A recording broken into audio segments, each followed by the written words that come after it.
The Ice Opinion by Ice-T. I've managed to sum up my experiences as a rap artist in one word: interpretation. No two people process information the same way. They interpret information by funneling through their agendas in their own heads. The Ice Opinion lets you in on the agenda in my head in words that should easily be understood even by the average high school dropout. I didn't write this book to make you like me, though I hope you do. I wrote The Ice Opinion in an attempt to inspire conversation. I hope the subjects I address in this book will provoke other people to state their opinions, no matter how far-fetched they might seem. Anything that comes out of my mouth could be totally wrong, but this is how I see the world around me. Throughout my career, I've given numerous in-depth interviews, and this book represents one-stop shopping for anybody who wants to document what's on my mind. My opinions have changed during the 10 years I've been in the public eye, and this will give me a chance to update and clarify where I'm coming from and where I've been. I know there are enough people out there who will read this and understand that we are all not really that different. The Jungle Creed. Who gives a fuck is one of the first questions a kid will ask himself growing up in the ghetto. He'll look around at all the broken down buildings and shabby projects, the cracked schoolyard playgrounds, and it doesn't look like anybody gives a fuck. He'll watch mean motherfuckers in patrol cars rolling around the neighborhood, and they won't give a fuck. Everybody he sees is just trying to survive. They are just trying to make it to another day. To understand where the rage and defiance comes from in the inner cities, you have to understand the attitudes of the people when they're down. Even a strong-willed kid will have a difficult time giving a fuck when everywhere he looks, the cops, the schools, and the people outside the ghetto reinforce his feelings of helplessness. When you're down in that hole, you have a real different view of what's right and wrong. In the ghetto, the police are the dog catchers. Once they've got you in their nets, you have no way out. So when you see them, you're immediately scared, because if they're the dog catchers, then you're the dog. So you hide from them, you bite them, you shoot them, but don't even think you're going to have a conversation with them. Through the history of America, the police has never been a friend of black people. When we came here on the slave ships, the police were the people with the whips, the ones who got paid to keep us in line. They were the guards at every plantation who hunted us down when we ran away and humiliated us in the stocks once they found us. There's never been a black leader in the history of America who's been a friend of the police. No black leader ever said, honor the cops, unless they were a cop. So when teachers or politicians tell the black kids to respect the police, the kids are thinking, why? Where do I get that from? Where's my role model? You have to analyze the law enforcement's treatment of black people. Before anybody's ever going to respect the police, they have to respect the judicial system first. You have to believe it isn't a big vacuum cleaner that sweeps you up. You have to understand that the judicial system is a no-win situation with minorities. When you're coming out of the ghetto, you learn the cops aren't your friend, and you quickly realize they're the enemy. Very seldom do you see them come and do anything outside of pulling people out of the ghetto for something. You always see them picking up brothers. Cops don't walk up to people in the ghetto, especially members of Los Angeles Police Department, and say, hi, how you doing? The first time a cop ever treated me like a human being was when I got a gig rapping in the film Breaking'. But before that, the only time I ever saw them was when they were coming after somebody.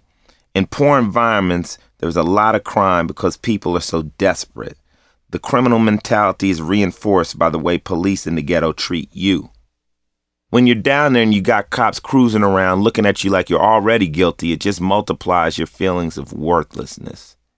Anybody in the ghetto can tell you the cops aren't there to protect and serve them. You don't have to wait to hear about it. You learn about it by experience. One night, my buddy's mother called the police because her car radio had gotten stolen. My buddies and I were standing in front of her house, and the cops pulled up on the front lawn.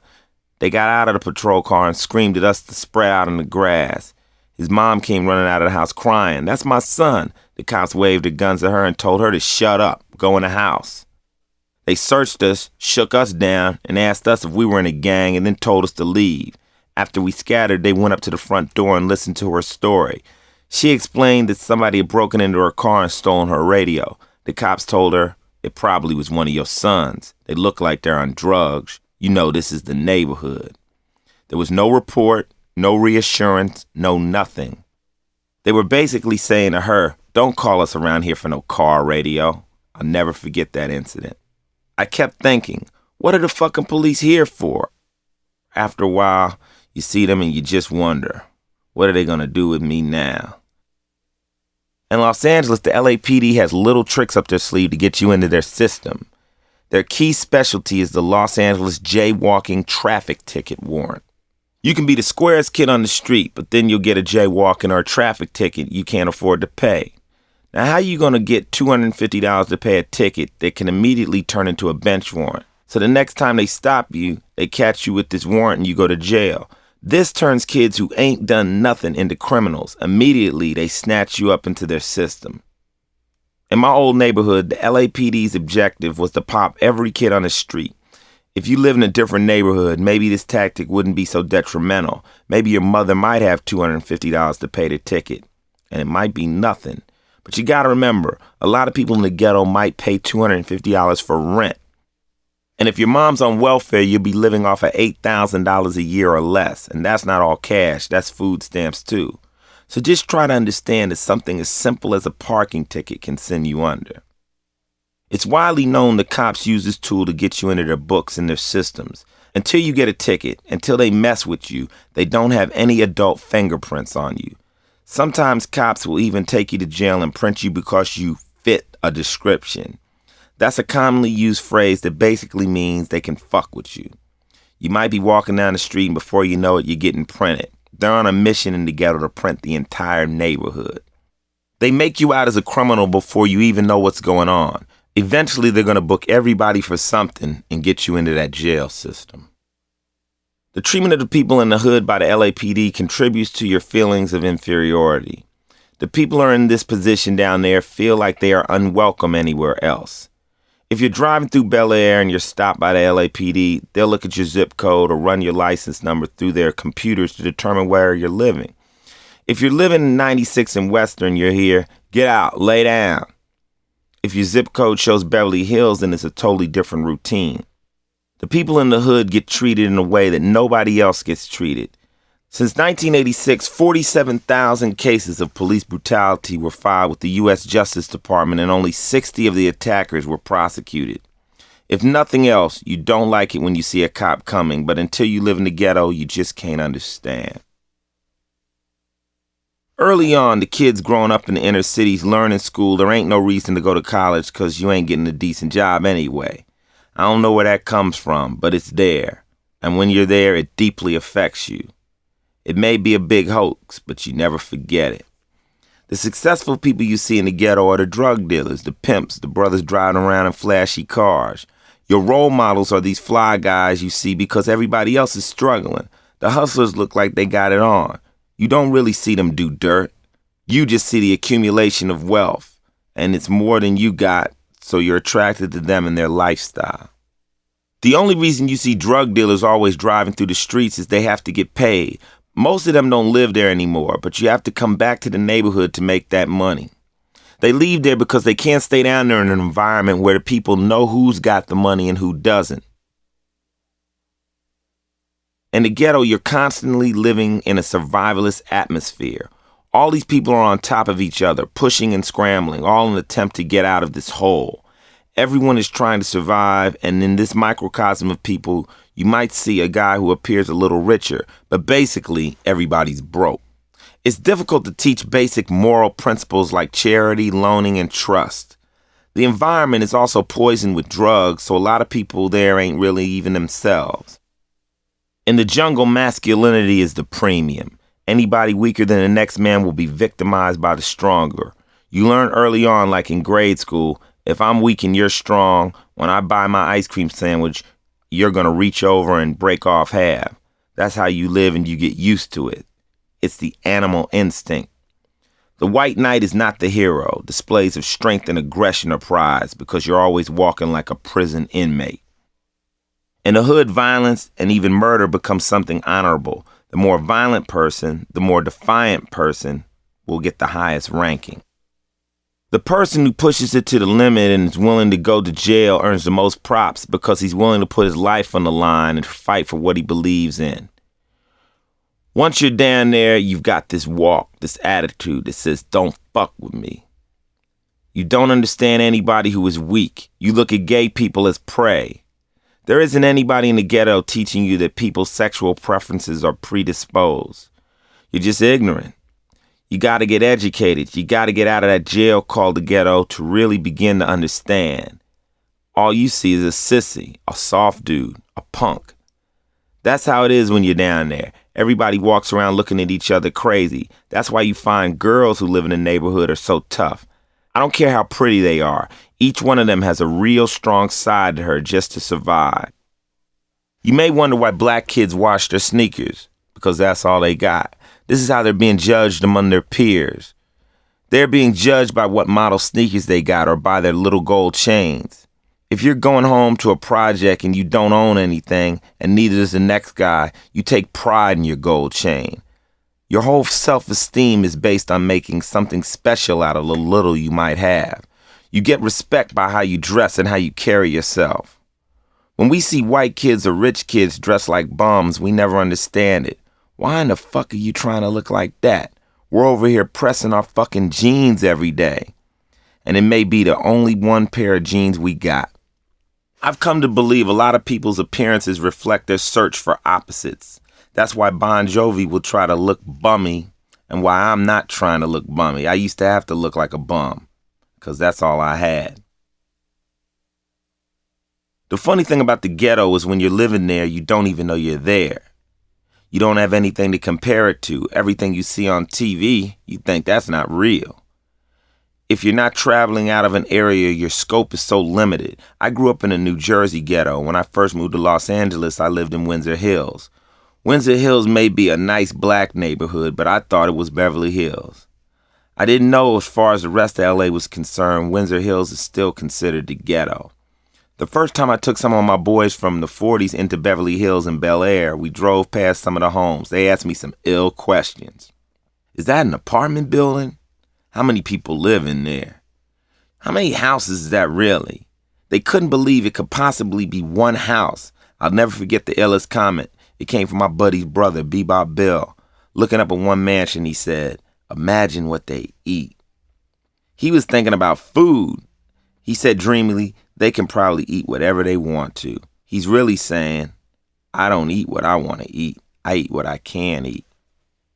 When you grow up and live in South Central, just having a job and making ends meet is a luxury. We fail to realize that just the thought of eating what you want for dinner is a treat. Just to be able to say, yo, I like a steak tonight, and then go into the market, picking it up and eating it. That's a luxury. To have a roof over your head and eat what you want is an ultimate. It comes down to your taste buds, man. If you're working with $1.40 and that's all you got, you have to fabricate meals. It's not like you can eat what you want to eat. When you're poor or broke, you have from McDonald's and you think to yourself, damn, now if I don't get the cheese, if I get the small Coke, I can do this. I've been in situations where we've been in the crib and there's been no money between 4 people and everybody's bumming. Damn, we ain't got no milk. We got shit that don't add up. Like Kool-Aid, no sugar, and oatmeal. Damn. You start making scientific food and cooking without grease. You ain't got the right ingredients. You're just thinking, what the fuck are we going to eat?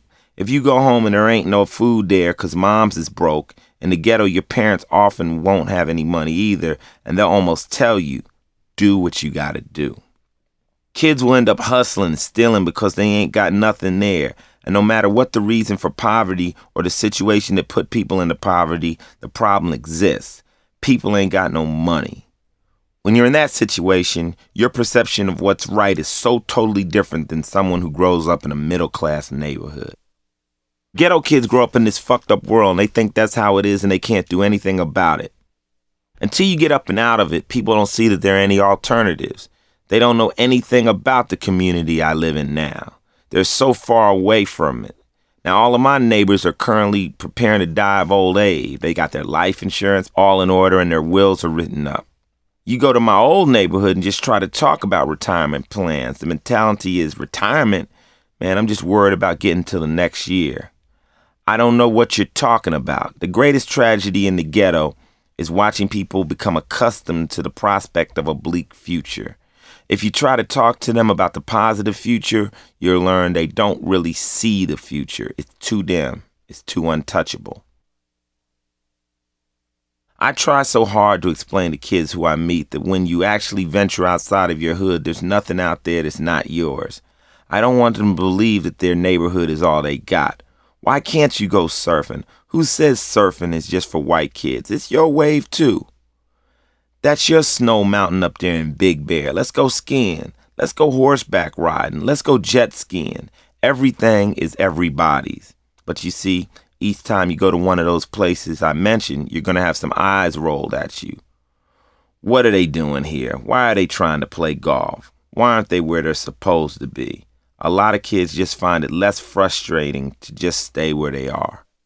The ghetto may be a hard and very strange place, but no one's judging you for being there. At the core of it, there's a lot of family love in the ghetto you don't feel in other places. In South Central, however, there's a lot of bitterness and a lot of misguided people, and it all stems from ignorance. The school system there does nothing to help. The curriculum is offered in the ghetto schools only reinforces the high dropout rate among these kids. You're given books to read, to learn from about shit that seems so far-fetched from what you are, from what you know, and how you live. If you came home at the end of each school day and your father was a chemist or a doctor, algebra might begin to make sense to you then. It might make sense that you need to know algebraic equations, but when you don't know nothing like that and you don't know anything about your own history, you just feel you're nothing. You lose total hope. I believe that's the worst thing that can happen to you in the ghetto. The loss of all hope. The ghetto is the compiled interest of lost hope. You feel stuck there and there's no way you can see out.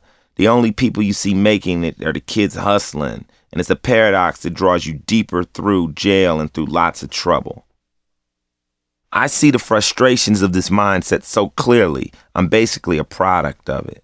My whole mission is not only to talk to kids about their anxieties, but I want to set an example by continuing to excel and by continuing to climb up. I want to be more and more of a success. People say, Ice-T, you shouldn't rap about this or that. I don't give a fuck about what people say. The biggest role model I have is just the fact that I'm achieving. Fuck what I'm rapping about. Fuck Cop Killer. Fuck the way I dress.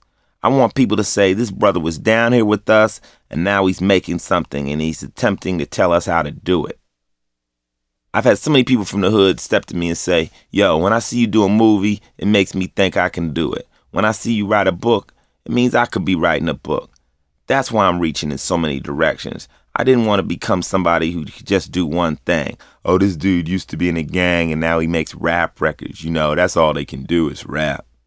Nah, I haven't worked this hard just to be pigeonholed. That's why I own my own label now. I'm trying to show these kids that you can do it all. That's the type of role model they need to see. Someone who tells them, sure, you can hit everything. It's very important the person saying this shows them you don't need to leave your black roots behind either. Regardless of what you do, you can still be a homeboy. That's why I still look like them and run this company. Russell Simmons doesn't need to put on a suit and tie to run Def Jam. He's another brother who's there setting examples for these kids.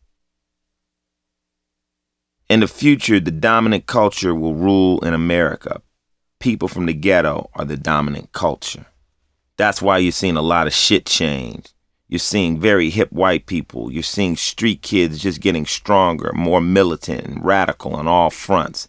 They ain't teaching you any of this in school. It's coming out of the hood. People are comparing notes, which is important. If you're somebody who grew up in the suburb and went to college, but you have no idea of how to punch or defend yourself, you're going to need to learn. And the same token, the kids from the ghetto are going to need to learn how to be less aggressive and how to solve more of their problems with their brains. I want these kids to know the skills they learned on the streets are as valuable as the skills you learn off the streets. The person who can merge both of them together the quickest will be the achiever. Kids from the ghettos need to step back and realize, okay, I've been to one college, now I'm going to search for the other side. With that mindset, you can conquer any goal you want. I've learned that most everything you do in this business can be traced back to something you learned on the street, so value it. Once you establish that desire in a ghetto kid to go out and learn the advantages that college kids have, society has got to step in and allow them that chance. The outside has to allow and welcome them in. We've got to give them an opportunity too. If you want to do this from loans, give them loans. If you don't think they're smart enough to handle the money, give them school vouchers, but don't let a good education just be another luxury of the rich. If you're always going to have a group of poor people over here on one side, you're always going to have a problem, because you've basically got a powder keg of people who are going to lash out any minute at who they think are the rich or who are taking advantage of them. So it's entirely up to you. You can either pay them now or pay later. In order to break down the gates of the ghetto, we cannot allow the ghetto to confine us, mentally or physically. I'm thrilled to be able to move out into the hills away from the jungle, because every day my next door neighbor steps out of his house and gripes. Niggers on the left of me, Jews on the right of me. Man, this is like Christmas to me. I'm very happy to be annoying my neighbor. Do you understand? His attitude is, let me pay you to go back home, go back to the place you came from, go back to Africa. And I tell him, no, because I'm from Earth, motherfucker. And if I want to live anywhere, I'll live there. There is no place for me. I'm as American as he is. If people are going to try to make me feel out of place in any other environment than the ghetto, fuck that. I love to be able to buy my buddies' houses up here. I love to be able to buy 10 houses up here and turn this into my community. Who says it's theirs? Who the fuck are they? I think the ghetto attitude can change, but people have to want to get out and realize there are no real walls around them keeping them in. You can grow up in Harlem, but there's nothing wrong with moving to Central Park West. I want to explain to people that when they do get over the wall, come back and pick up your friends. Give them a chance to make a better life for themselves too. Invest your money there by helping your own people, by giving them that opportunity to branch out. I got about 30 homies on my payroll, and I do everything I can to keep them on the streets and out of prison system and away from violence. You can help each other get a leg up. The killing fields. When you grow up in South Central and you've never had anything in your life you control, you seek control. Gangs offer the ultimate control to do what you want. Just getting that for a minute is very intoxicating. Gang members are out there trying to control their own little world. It may not look like much to you, an alley, a street, but it's like a country to them. A lot of those kids won't leave that block for years, and in some cases their entire lives. It's theirs. That becomes their whole world. Everybody wants to have power over their world. I'm no authority on how gang warfare got started, but it's a real war.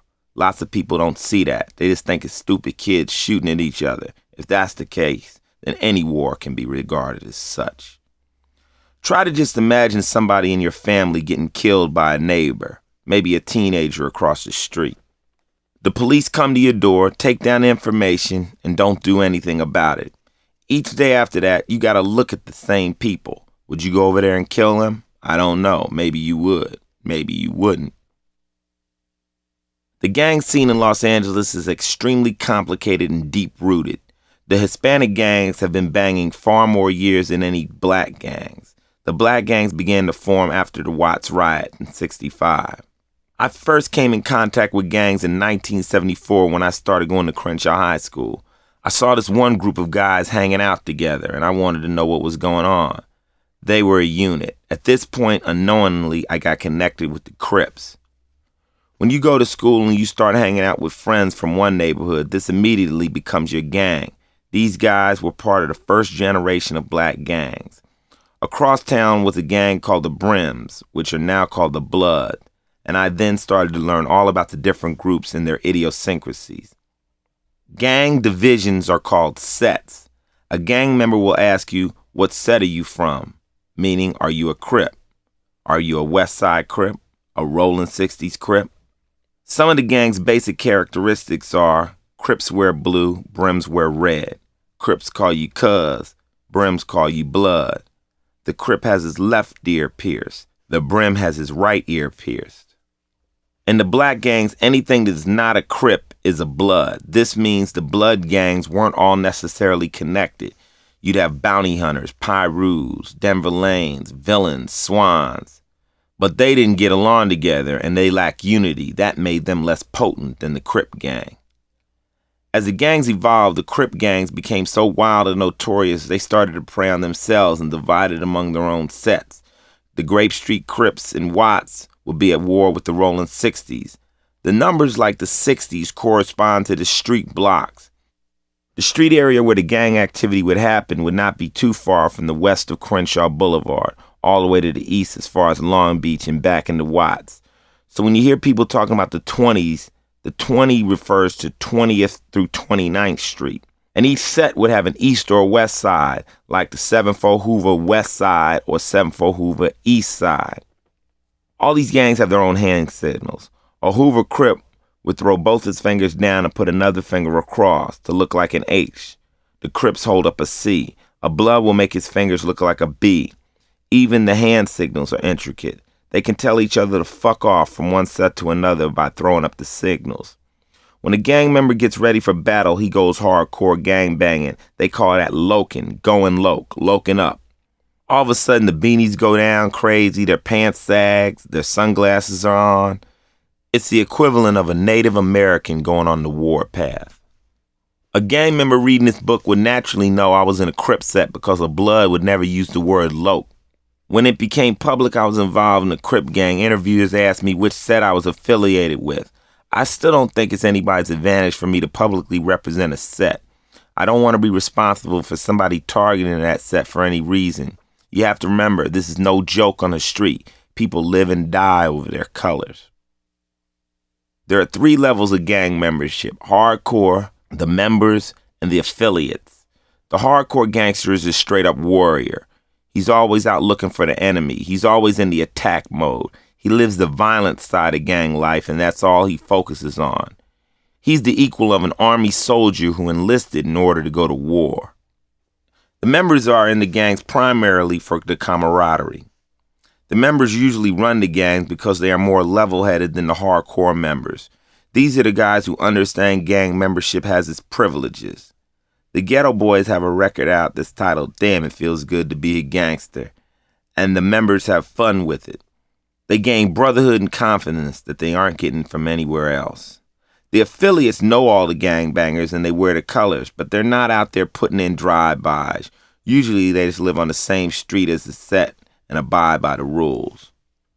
Sometimes the affiliate gang members might be calling the shots because they may be a little bit more intelligent and non-violent than the other members. I was an affiliate member, and if one of my homies from Hoover needed advice, we'd hook up and discuss tactical maneuvers. Before you know it, you're setting up a drive-by. When you live in a certain street, you will always be held accountable for your hood if something goes down. In other words, a totally square kid living on 83rd Street knows his street is a Crip street and knows he can't avoid the politics of his hood. I once went with my daughter to buy some sneakers. I picked out a pair for her. She pointed at the red pair. "Let's get these." I looked at her and asked, "Red? What are you talking about?" But she was living near the jungle off King Boulevard in Dorsey High, and that's a Blood area.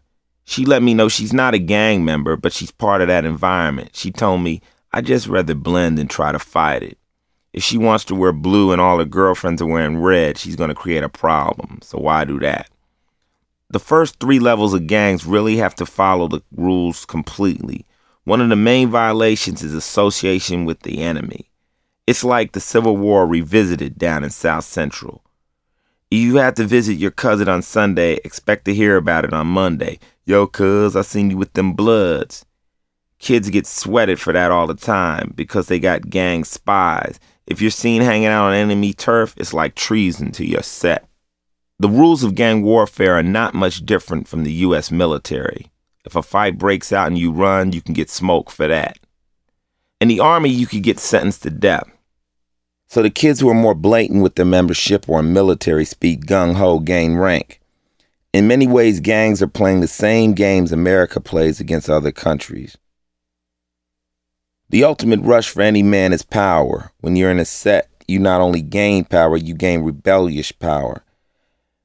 You're now not answering to anybody. Once a kid can click this switch in his head and say, "I can do what I want to do. I'm here on this earth. There are laws, but I'm going to handle it my way," his ego is boosted. He gains identity. Anytime you join a fraternity, you immediately become somebody, even if it's only in your set. In the ghetto, just the names of these gangsters have their own power. Who are these guys? They're not professional athletes or pop stars, But they are big shots to the ghetto kids because they got their names from being tough. They didn't have money, so they used the one commodity they did have, strength. Gang culture is ghetto male love being pushed to its limits. It's not the killing that initially draws a kid into the gangs. It's the brother-like bond because you're telling the kid, yo, I love you, and nothing's ever going to happen to you. Because if anything happens to you, those motherfuckers is going to be dead. You don't tell your girlfriend that. You don't tell your mother that. And they do follow true on that promise. When you see these drive-bys and kids are hitting 5 or 6 people on the streets, they're retaliating for the murder of one of their boys. I've seen crying men enter cars, and when the door is shut, they go out and murder. If they hit their target when they put in work, most of them will walk. And they know that in Los Angeles, if you go out and kill another black man, odds are you ain't going to jail. Your case isn't an LAPD priority. And the old ghetto saying, a nigga kills a white man, that's murder one. A white man kills a nigga, that's self-defense. A nigga kills a nigga, that's just another dead nigga. If your case does make it to court, the witnesses they'll try to use against you to send you to jail are usually from another gang. Once your attorney proves this, you're not going to jail. That's what's so ironic about the Rodney King trials. The witnesses for the defense were police, and that should have been a conflict right there. They're in the same gang. Of course, some of them will lie to save their buddies. Most of the gang killers are still out there on the street. I meet kids every day who are introduced to me as the shooter, which means this kid has killed and will kill again. This is not only what he does, it's what he's known for. Sometimes they won't be much older than 15 or 16 years old. The capability for violence in these kids is unimaginable. Last year, 5 of my buddies died. I don't even go to funerals anymore. It's just so crazy. There are just so many people dying out there. Sometimes I sit up with my friends and I think there'll never be another time on earth where we'll all be together again. A lot of my original crew is dead. You get hard after a while. People on the outside say, these kids are so stone-faced. They don't show any remorse or any emotion. It's because they are so conditioned. They are conditioned like soldiers in war to deal with death. You just don't know what it's like unless you've been around it. In LA, gangbanging is done under the supervision of the police. The cops watch the gang activity. They don't get in it, but they allow it to go down. They don't care about people hurting each other. They'll allow Al Capone to do his business, but don't hurt them. The gangs are not out to attack the police. No mafia messes with the police because they know the cops will come down on you if you hurt their own. The gang mentality is that this is my city, this is my hood, this is my world. They have total disrespect for the law, but in the mind of the gang member, they feel they are surviving and they aren't really doing anything wrong. They are looking at poverty as being wrong.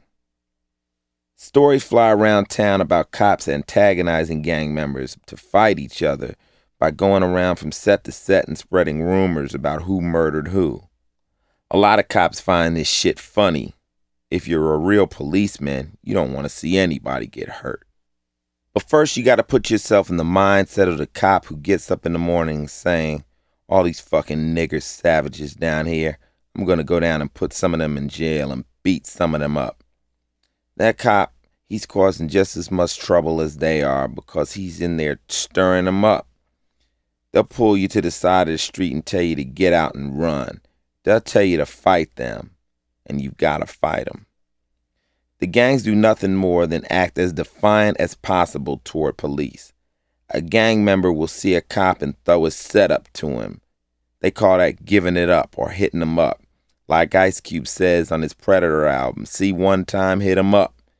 He's illustrating the defiance gang members feel toward one time, which is slang for the cops who roll through the neighborhoods. Most gang members aren't afraid of getting thrown in jail because what do they have to lose? To most of them, jail is no different than home. They ain't gotta do nothing but kick it with the homies in jail. Everybody's there. You ain't got nothing on the streets. So if you get popped, so what? If you're young, you say to yourself, man, I could do two standing on my head. Gang mentality is totally pounded into your head in prison. When you go to a prison in any section of California, you get thrown into a car. A car is the group you hang out with when you're in the joint. A ride. These are the guys you'll be rolling with in the prison riot. The first thing you'll be asked after being in prison for a while is, what car are you in? In jail, there are Muslim cars, 415, up north, 213, LA, Black Guerrilla Family, a Crip car, a Blood car. These cars are your gang and your form of protection while you're serving time. Like in any gang situation, even if you don't side with any of them, that becomes a car. The people who ain't with anything. If a convict goes to prison for 10 years and lands in a Crip car, he's waking up every day putting on his bandana, walking the walk, and it's no joke. When a guy who outranks you in your car comes to you and tells you you gotta stick some guy, you gotta do it. There's lots of drama in jail. By the time you come home, you're really banging. When the police take you off the street and put you in jail, your criminal side is totally re-emphasized. You'll see the gang tattoos. You'll see the change in their eyes. My hope is the gang truce can reach into the prisons because the prisons are what really run the streets. In the joint, you get favors by seeing what you can do for somebody on the outside. If I were in jail with you and you wanted something done by me, or I wanted something done by you, I'd say, don't worry, I can reach your people and handle what you need. So a lot of the guys who are getting killed on the streets are being reached by people in the joint. The joint contains the most hardcore gangsters. In The Peculiar Institution, Frederick Douglass is quoted from over 140 years ago writing, "Everyone in the South wants the privilege of whipping someone else." He believed that slaves, by having to submit to the power of their masters, therefore became aggressive toward each other and would whoop each other even more cruelly than their masters. Frustration builds into aggressive behavior, and it causes people to lash out and hurt somebody else. Anybody who suffers some kind of pain is searching to reach out. If you grow up in an aggressive environment, your threshold for pain grows higher, and you're going to do one of two things. You're going to become extremely gentle, or you're going to become extremely violent. I'm more or less a gentle person, but I have the ability to get extremely violent under stressful situations. I'm a person who's pleading, let me be nice, okay? Will you please let me be nice? I want to be nice. Because I have a gang-banging past, people always want to test me. That's a dangerous thing, trying to push the ghetto button. People could end up dead in these situations. With gangs, you are dealing with killers or with people who have the potential to kill. Why would you want to fuck with this guy? Why would you want to try to see if he's real? The way to deal with these guys, especially when they're attempting to break out of the gangster mindset, isn't by threatening them. In Orange County, California, politicians are threatening to crack down hard on gangs. They actually believe if they bully these kids, they will be scared out of gang membership. They don't have a clue that by the time the kids join a gang, he's already lost all fear of what could happen to him. Nothing could be scarier than Johnny's home life and his upbringing. The killing fields have destroyed the spirit and the lives of his friends. If they were smart, they would be exploring the issues that make the kid want to join up in the first place. Why does this kid want a tag on the wall? It's so typical for the government to say, let's go after the kid instead of figuring out the reason he's so full of hate. Let's attack Ice-T because he wrote Cop Killer. We don't want to explore the reasons why he might have written it. Because the causes are never explored, the battles will probably continue. With the injection of drugs into the gang world, you have a perfect breeding ground for organized crime. People outside of the gang arena will always have a difficult time understanding why these kids sell drugs. They ask, how could they hurt their own people? Why would they do that? Why are they hurting themselves? When you deal dope, people are coming to you and begging you for it. You don't really see you're hurting anyone. As a dealer, you become intoxicated with what it gives you, and you can't stop. People don't go into drug selling to hurt people.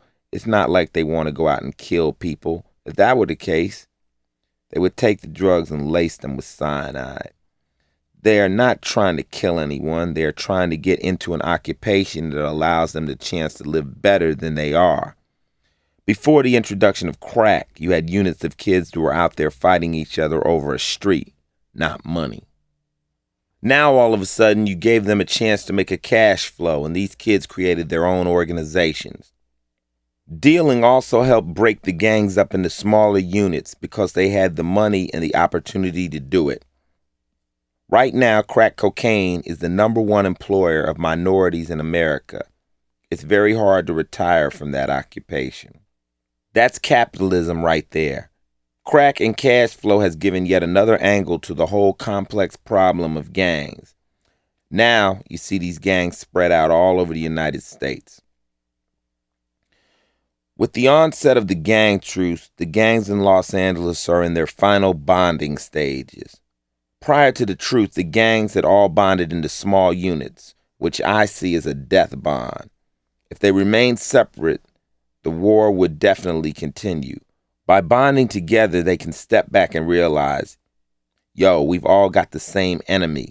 Let's stop killing each other. You would have a devastatingly, not only powerful unit of black men in Los Angeles, but I'm talking about dangerous. This is the situation the LAPD does not want to see happen. They do not dig this gang truce. They want to keep them separate. Once you sit down with 20,000 guys who used to fight each other in a group of 5 or 500, and you set them all together, you've got some kind of new phenomenon. Think about the force of these kids for a moment. If you ask, how many people here have done a drive-by and 2,000 hands go up, you've got some shit on your hands. You've got some hardcore soldiers. And if they decide the cops are the enemy, then LAPD is in trouble.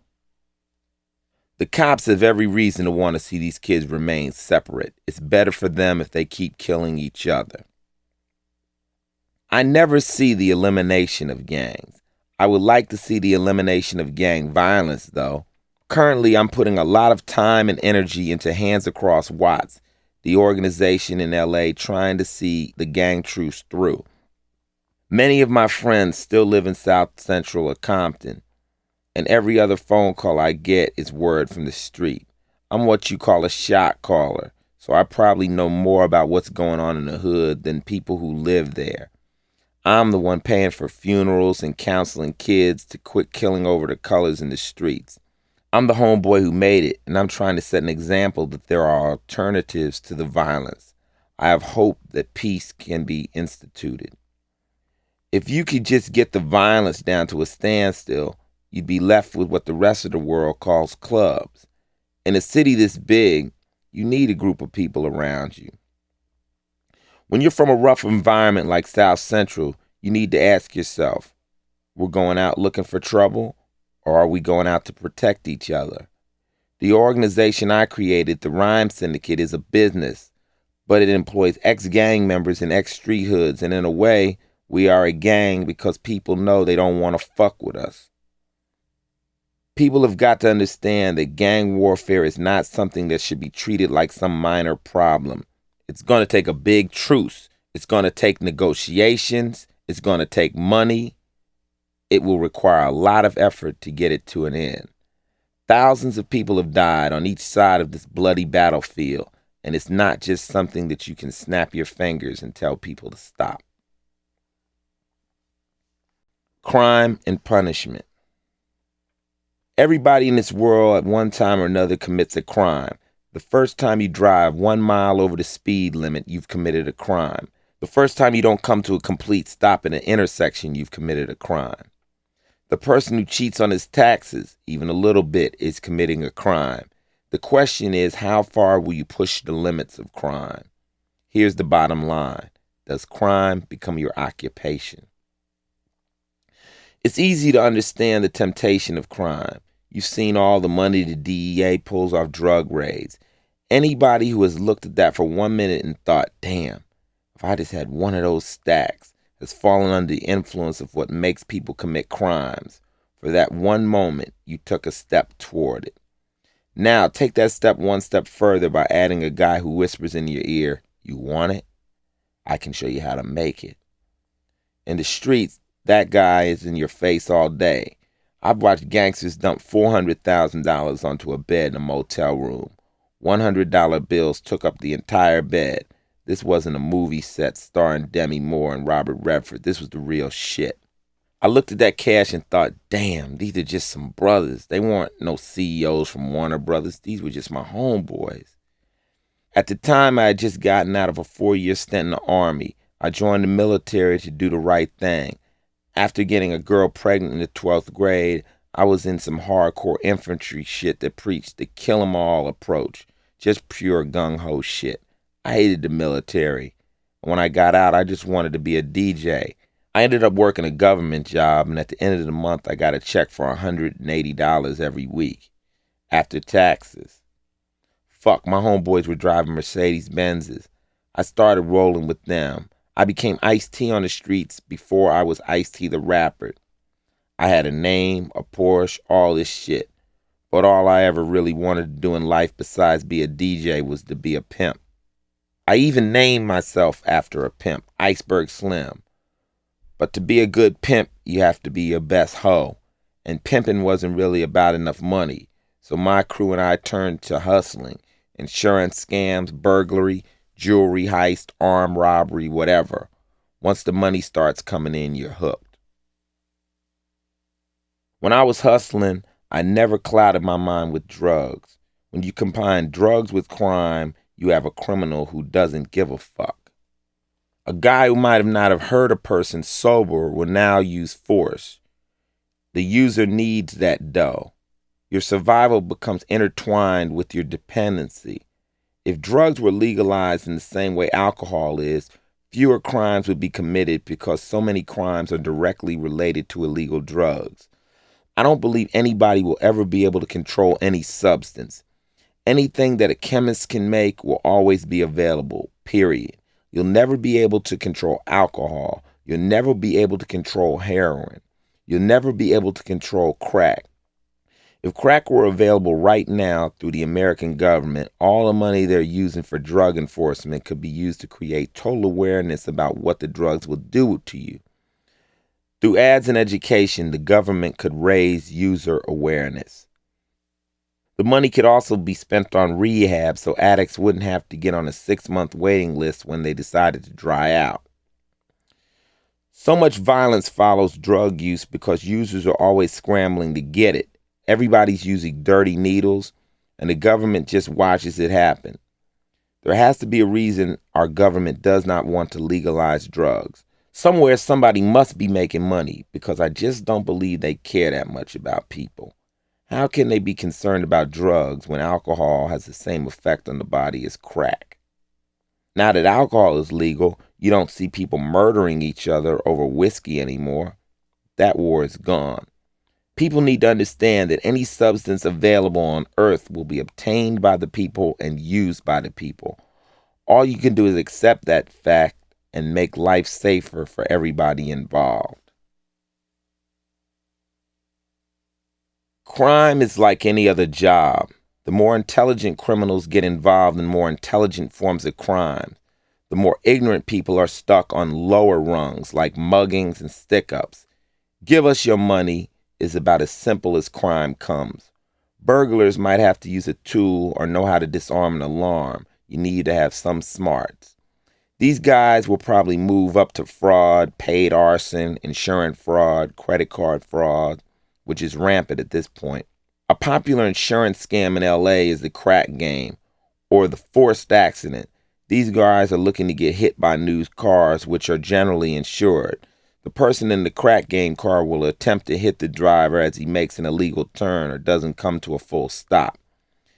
Even though they hit you, you were in the wrong, so you can get sued. In this game, the attorneys are crooked, the doctors are crooked, everybody knows what's going on. All of this drives up the insurance premiums for people, but what does the criminal care? He doesn't even have insurance. He's just getting paid. But who's the bigger crook here, the hustler or the respectable lawyer or doctor. Without them, there's no game. As you get deeper and deeper into crime and you watch your cash flow build, you eventually learn you're going to have to kill somebody. That's the dangerous part.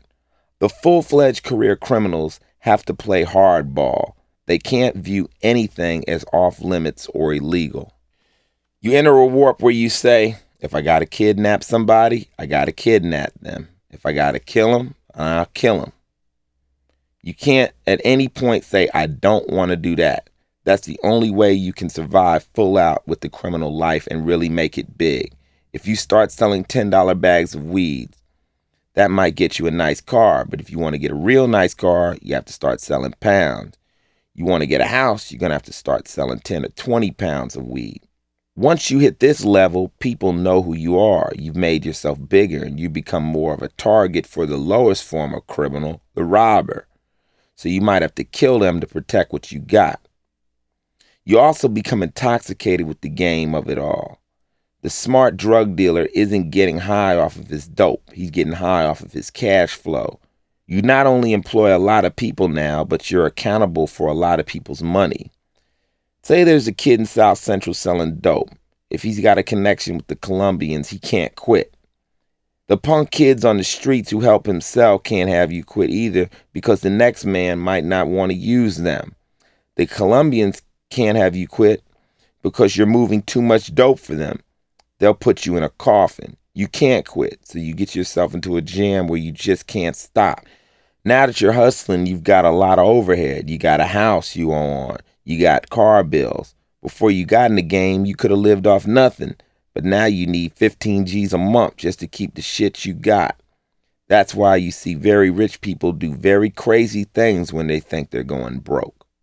You see them kill somebody in their family for the insurance money. They go to extremely scandalous and drastic measures not to go broke. I'm much more afraid of somebody who's rich and on the verge of going broke than somebody who's broke and trying to hustle a meal. But a criminal has to ask himself, do I want to kill somebody? Do I really want to go that far? Because eventually you'll have to go that far. Either somebody won't keep his word and you'll have to step to them, or word will get out on the street that you were screwed and the dude didn't have to pay. One way or another in crime, you end up having to get violent. That's what turned me off to crime. I never had it in me to go out and hurt anybody. I was the kind of criminal who wanted everybody to play by the rules. In other words, I was looking for honesty in crime. Crime is more addicting than any drug. Beating the system is the ultimate rush. You learn that as a kid. Stealing a cookie out of the cookie jar is just a thrill. You scored. There was just something about getting away with it. My crew excelled at jewelry heists. We started with picking the locks, called trimming, then moved over to bashing, smashing the outside glass of jewelry stores and taking the jewelry. That's why I got all these big cuts on my hands. We weren't pistol bashing. We would just show up unarmed. This way we were less likely to be shot at. When pistol bashing became more common, we moved into snatch and run. We walk into a jewelry store and ask to see expensive pieces and just start running. We wouldn't just pick any store. We'd already cased the store that doesn't have guns. We park our car 2 blocks over and walk the escape route backwards. We wouldn't just run out not knowing where we were going. We'd hop a fence, shoot through an apartment building with the doors already jammed open in advance. Even if the store owner had a gun hidden away, we were out of that store so fast, I mean, we were moving. Now, you might have to go to Nebraska to find a mall or a jewelry store with no armed security guard, but that's what you'll do. You'll find a slow town. You fly in on hot credit cards, rent 2 cars, get a return ticket, hit the store and jam out the front door, switch cars, drive to the airport and leave the car running. You're out of there. You just committed a federal crime. The FBI can go after you, but the cops can't chase you because you've broken federal lines. Who are you? Where'd you come from? Nobody knows. By the time our crew disbanded, we were international. I was lucky because I knew when to say no, and that kept me out of a lot of trouble. Fortunately, the statute of limitation is gone by on all the crimes I committed. I'm also fortunate I never killed anybody, not that I know of. Sometimes a lot of bullets will fly, But it would be a damn big surprise if any of the bullets I shot ever hit somebody. It would wake me up and scare the shit out of me. Let's hope not. That'd be a whole nother book. Despite all my material wealth, I'd committed crimes for a number of years and hadn't gotten extremely rich. I bought my share of toys and my crew was well known in the underground LA. But all of a sudden I started watching a lot of my boys go to jail, and I knew I was ready to slow down and slack off. I hadn't gotten that much out of it, and now the boys I could really work with were gone. All these secondhand players were just running around. I looked at our crew and thought, who really got rich? None of us. We were able to sustain a fly lifestyle, real flash and all that, but there wasn't that much money. When I stopped, I had about $80,000 in cash and assets. The reason I totally stopped was the film breaking. My boys told me, yo, you should do this, man. You got a chance. So I did it. I immediately went broke. I ran through the cash without even feeling it. I was still living at that speed, and I had to go through withdrawal. I really had to stop myself. My friends were still hustling, and they would come over and offer me money just to stay down. They wanted to see me make it out.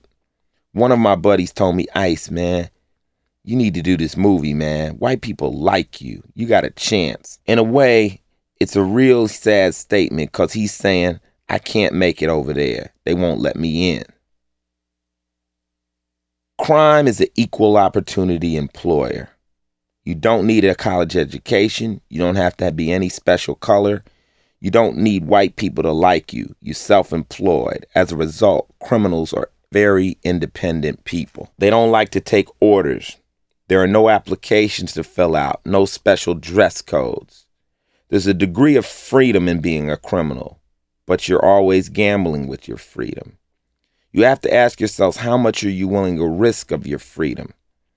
Before you get into the game, you've got to know how you'll adapt in jail. How much risk will you take, and where will you draw the line when it comes to jail? Now, some people can do jail time. Some people can just do time. I, for one, cannot do time. I do not like doing time. I've been incarcerated on a lot of occasions, but I've always been very lucky. I've never been what's known as stretched. Stretch is where I would get served with a prison term that's a year and a half or more. When you're hustling, you learn there are a lot of ways you can get out of court. People use aliases or get bailed out and never return. You got to have cash, and you can only do it for so long. There are all kinds of ways you can work the criminal system, but I can't give that much away. The last thing I want to do is write a how-to book for criminals.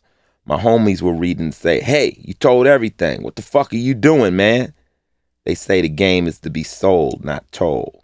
People have no idea that you can get served a year and end up doing life. I could go in there for a week and some guy could try to take my manhood. He's either going to rape me or kill me. If I kill him, I'm protecting myself, but I get a murder rap. So now my little 1 week traffic warrant slip has turned into murder, and I'm in there for life. The prison system is a very dark world, and believe me, it's not the answer. The government seems to think the answer to crime is more prisons. Let's just build more prisons and let's incarcerate more people. They refuse to go into the reasons for crime. On my album Original Gangster, I say slavery's been abolished except for the convicted felon. So indirectly, I think their answer is just to create these big cages and put everybody in jail and hold them tight. Taxpayers don't know this approach costs them more than leaving people out in the streets and giving them a chance. I would have never gotten into crime if I had a decent education that geared me toward a job. If I came right out of school and even had the slightest hope I could get a decent job, I would have taken it. Now, I truly believe the prison system is a big business and that it seems to be more important than education in this country. The government is currently building a prison in Lancaster, California. On the news, they announced that it's going to bring in millions of dollars in revenue each year. The penal system is one of the biggest corporations in America right now. Incarcerating people is big money. The more criminals, the more money. As long as you believe certain people are always going to be criminals, the only solution the government will offer is building more jails. I'd rather take my money and send a criminal to college, give him a chance to get a job so he can be a productive part of the system. Most people don't even know that it's cheaper to send a criminal to college, even to a private college, than to keep him in prison. At Stanford, you pay around $21,000 a year to send a person to college. But to keep a criminal in prison, you're paying $47,000 to $75,000 a year per inmate. If you decide to send a criminal to Berkeley or UCLA, you can probably send nearly a dozen criminals to college. America would be the most heroic place on earth if they were willing to take a real look at these kinds of options. The hardest task for a criminal is to take that first step toward the other side. Once you're on the street and you've gained criminal knowledge or criminal notoriety, you gain respect from your peers in the underworld. But in the straight society, that respect won't transfer into the workplace. Now all of a sudden, somebody's telling a guy, a big shot hustler on the street making money, to go move those fries. It takes a very strong person to be able to deal with that mentally. Whether you approve or not, this guy used to have the prestige of running his own business. He had status, so it's extremely hard for him to take the transition. That's why I'm out there looking after them, and if they come to work for me, I'll give them that respect. I know how difficult it is for them to be told what to do, but I explain that they are here to work. It takes about 6 months to a year to ease them in. I still go through it with my organization because I hire expert con men and thieves and liars. I know what's going on, and before it gets deep, I'll approach them and say, "Don't try that. That ain't cool," and we'll work it out. But in a regular work environment, they're not going to get that kind of treatment. The biggest criminals in this country aren't the street hustlers or the men behind bars. It's the people who are in the actual control of the drug trade. Drugs are supposedly illegal, but somebody is allowing these drugs into the country and somebody is calling the shots. Maybe it's just several different police organizations who are willing to take payoffs, but the floodgates are open. If that's the case, until you legalize drugs, more crime prevention has to occur within the ranks of our crime prevention organizations than with people on the streets. The second biggest criminals are the oil companies, all the big corporations that deal in pollution. These are the companies that portray themselves as all American while they're out there fucking up our air and preventing technology from advancing in order to fill their own pockets. They fight all the environmental organizations and win because they have more money. They are as terrible as any drug dealer because they're pushing toxic environment on you. These are arch criminals. But you'd be hard-pressed to send any of these executives to prison for their crimes against humanity.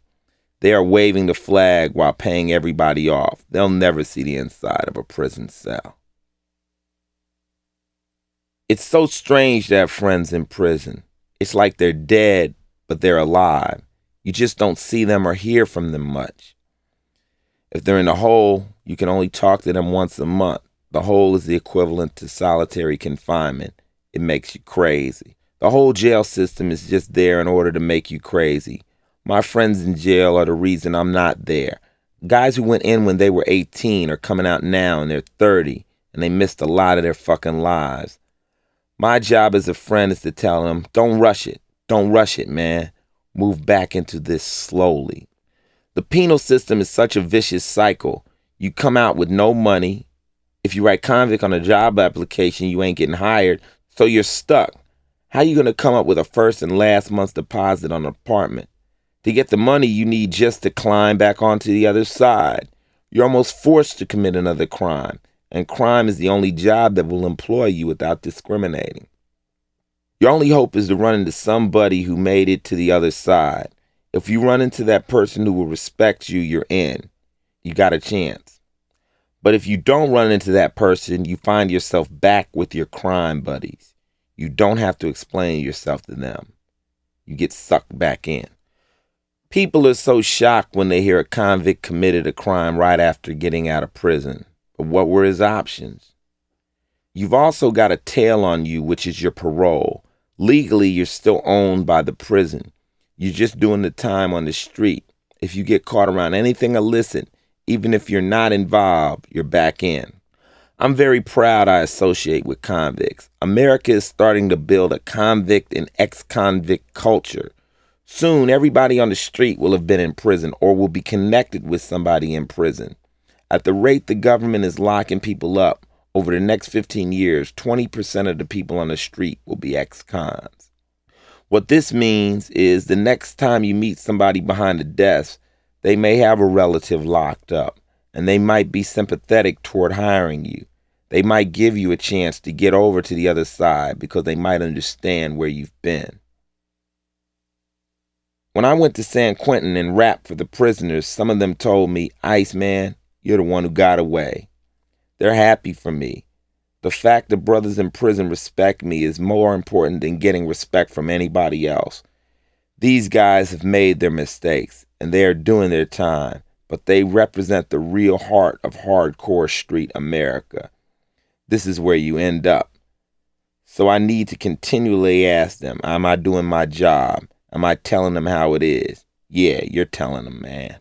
A lot of the guys in prison don't like rappers who seem to glorify crime.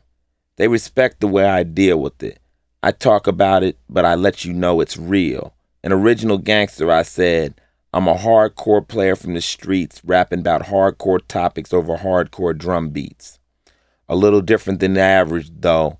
Jet you through the fast lane, drop you on death row. 'Cause anybody who's been there knows that life ain't so lovely on the blood-soaked fast track. That invincible shit don't work. I'll throw you in the joint, you'll be coming out feet first. All of the rappers who act so hard and act like they ain't gonna get caught, if they got thrown in jail, they die. This invincible shit is just not how it is. I'll show you how funny it is to wind up in jail. I'm not gonna go out there and tell kids or anybody who's listening that this is something you can get away with forever. If they start throwing privileged people into the general prison population, they'd have to change the prisons. If you're only arresting underprivileged people, how loudly can they complain about the prison conditions? Who's there to listen? Put one rich kid in there, all of a sudden his father's calling the governor and making some changes. Most of America is so oblivious to prison. When I rap about these issues, I think it really affects the conservative factions of this country. They don't want to know about how it really is. The fact that you don't know where I've been is one reason everybody is so ignorant. You can't judge a man until you've walked in his shoes. For all the negatives surrounding prison, you can use the time to your own advantage. On the outside, you're too busy hustling to stay alive, to take time to analyze yourself. In the joint, all you got is time. You can flip it around and use the time to gain knowledge and to gain strength. You finally have an opportunity to get what you should have gotten up front, an education. If you can load your head with the right ammunition, you won't go back. In California's Pelicans Bay Penitentiary, they've started taking away your library privileges. You can't even send a convict books. The warden sends them back. Think about what they're doing. They're taking away your chance to enlighten yourself. They've already taken away your contact with people. No visitors, no letters, no books, no TV. They break you down to nothing. All you have contact with is more inmates. If this is the way the government plans on running the penal system, they might as well just continue building more prisons. It's inevitable that the prison population will continue to increase and increase and increase because nobody's dealing with the root of the criminal behavior. Law enforcement isn't really trying to stop crime. Crime creates so much money for the economy. When we go to war, it stimulates the economy. So does crime. There's more money made on the cleanup of drugs than on the selling of drugs. If you sell fear, you sell car alarms, home alarm systems, bars on the windows, guns, steering wheel club. Who's out advertising these anti-crime devices? The cops. If you eliminate crime in certain areas, you'll lay off police officers. A nice undertone of crime keeps everybody employed. Men, women, and sex. I can't speak for women, but I know what men are about. They want to fuck. Men are dogs. Now, men reading this right now are shaking their heads and saying to themselves, damn, I shut the fuck up. As kids, we are taught to make you believe we have other reasons to talk to you. At school, we'll walk up to you and ask, what's your name? How you doing? But what we're really saying is, man, I want to fuck you. This is what drives a male. Women should give me a special service award for tipping them off. This instinct is simply in men. That's why a little boy will open a Playboy magazine and get an erection. He's never seen a naked woman. He doesn't even know what his dick is for, but he will have an erection because the feeling is innate. Women do not want to believe this, but sex is the only thing men are thinking about when they initially step to you. When you walk into a club and go after a girl, you go after her because she's attractive to you sexually. After you get to know each other, love may take over and the relationship transcends into something deeper. But the first level is always animal attraction. The male sex drive is so powerful that if it were to be eliminated, the entire economy would crash in one day. There would be nobody at work, nobody in school. All we would do is lay around, eat, fart, and get fat. The sex drive is what makes men get up in the morning. It's the machine that runs the world. Why do men want to become successful? To get women. For gay men, it's no different. Your ambition is to please your partner. The sex drive is so powerful that a man goes into this warp where he will do anything for his women. I've been on that insane chemical before when my girlfriend was coming to meet me in New York.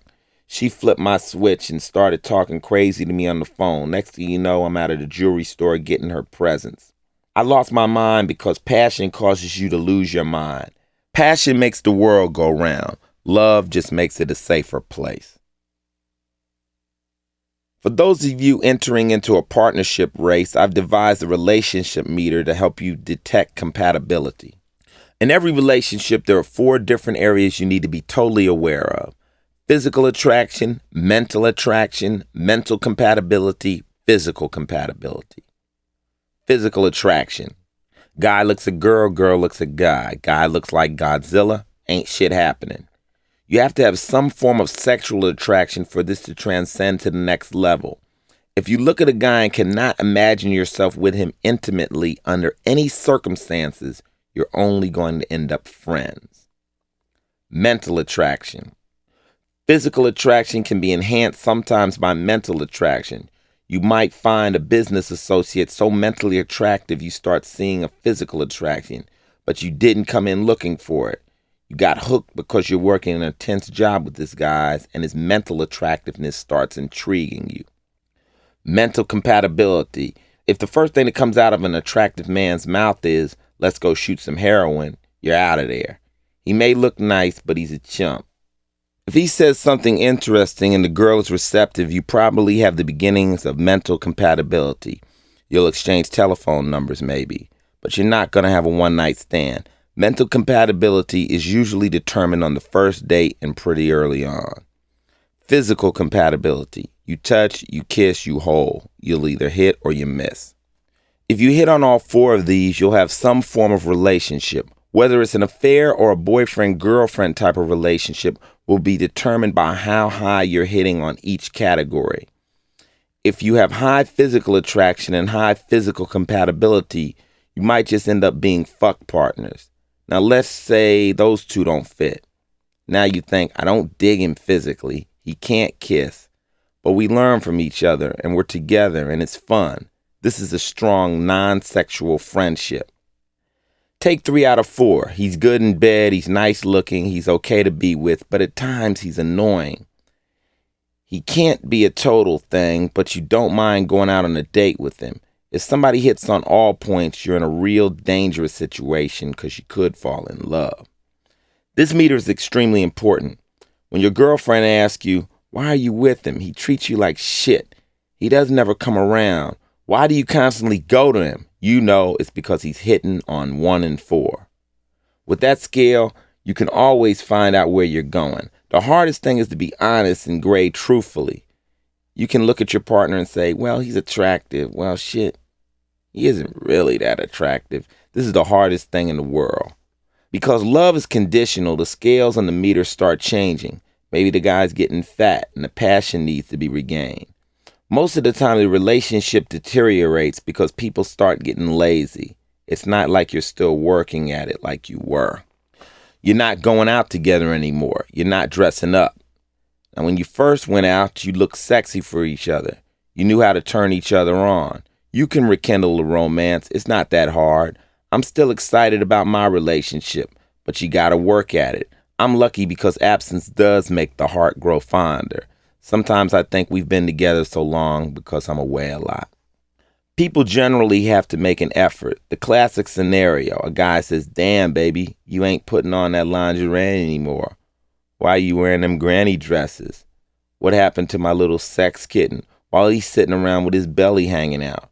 Or worse, the squirrel mentality sets in. You found the nut, now you're going to bury it. You don't want your woman to look sexy anymore because you don't want her to attract other men. This same guy will take his girl out and cover her up while he's looking at all the other women. This is an insecure guy. That's a male problem. The most difficult thing for a man or a woman to deal with in a relationship is watching it slip away. When that happens, you have to admit it's going and it's not coming back. It takes strength to fall in love, but it takes real strength to walk out when it isn't right. Real relationships require compromise. Love is not a selfish game. At times you'll have to rub his neck. Maybe you're dead tired, but he would really like it. And you love him, so you rub his neck. There are going to be times when she's going to want something, and you're going to have to accommodate her. These usually aren't requests that money can buy. These are physical acts of non-selfishness over selfishness. This is what real love is all about. In any relationship, you got to know who you're going into business with right up front. Now, I'm on the road 100 to 200 days out of the year, and there's no way I can get around the fact that I meet women all the time. That doesn't mean I'm necessarily going to be with them, but I enjoy their company. I can't pretend something may not happen either, but I don't give my girlfriend any reason to sweat me. The day a girl pops up at the front door with a suitcase, she and I will have a discussion. Either that, or there'll be a girl at the front door getting her ass kicked. By the same token, I'm not going to interrogate her when I get back into town.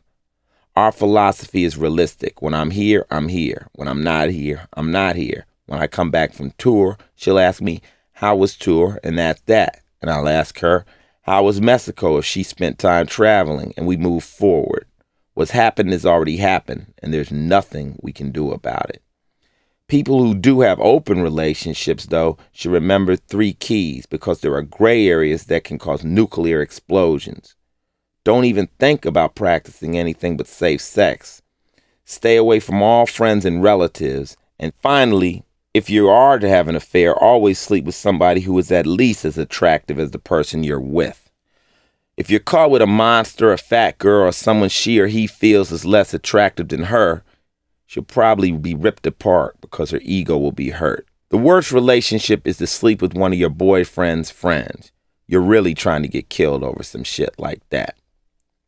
All women in the deep, dark recesses of their minds know men fool around. Whether they have sex or not, a lot of men need to periodically have their ego catered to, and that occurs only by conquest.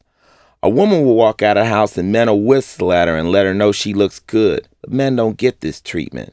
Most men could go for a year without anybody saying, "You look good."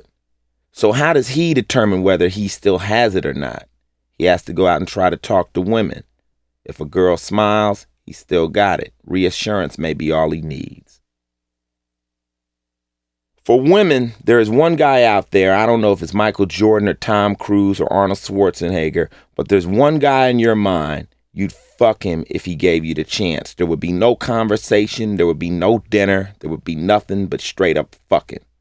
Girls will ask me, "How do you deal with these girls who just want to come to your hotel room and fuck you?" I reply, "Well, I don't know. I might be this guy who they have pictures on their walls. They watch the videos. They've waited all of a sudden and I'm there. They're on a mission. I won't be inviting them all in. I'm not crazy.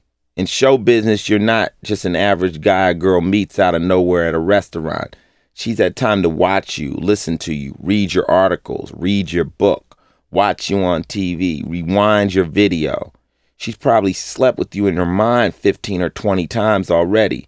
So when she meets you in the flesh, she's going to go for it, whether you're Bon Jovi or Axl Rose. If you fulfill her fantasy, she's completed this mission.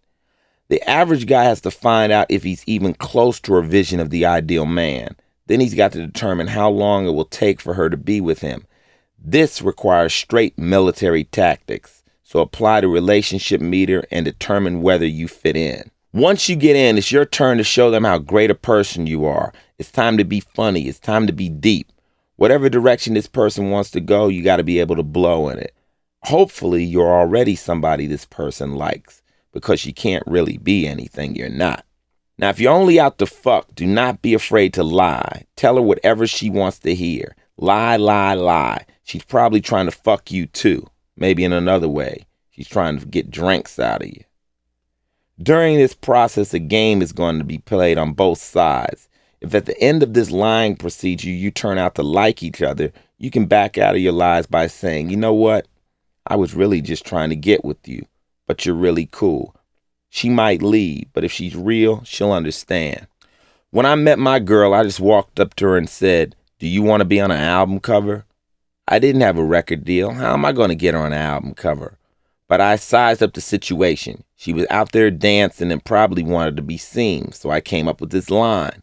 Do you really want to be seen? As you get older, you don't take the same approach. You go from, I want to fuck a girl, to, I like the way she looks. I wouldn't mind being able to know her over a period of time. I don't know how deep it'll go, but this is somebody I might not mind having down with me. The urgency is gone. You can be real. If you're clever or charming, you'll always find somebody who thinks you're interesting. This, however, is a problem. A lot of guys aren't clever or charming. They ain't got no flavor about themselves. They're just blah. That's their problem, and they got to work on that. I can't tell them how to be charming. My whole point is you got to have some kind of plan that factors into two equations. First, you have to meet somebody who doesn't think you're ugly or you stink. Second, you have to be half-ass clever, and you have to be somebody worth meeting. You got to make an effort to make yourself into something. Men have to learn courting and mating skills. You can help yourself by learning a few basics. If you can dance, that'll help. Give a woman a reason to like you. Wash your ass. Do some sit-ups.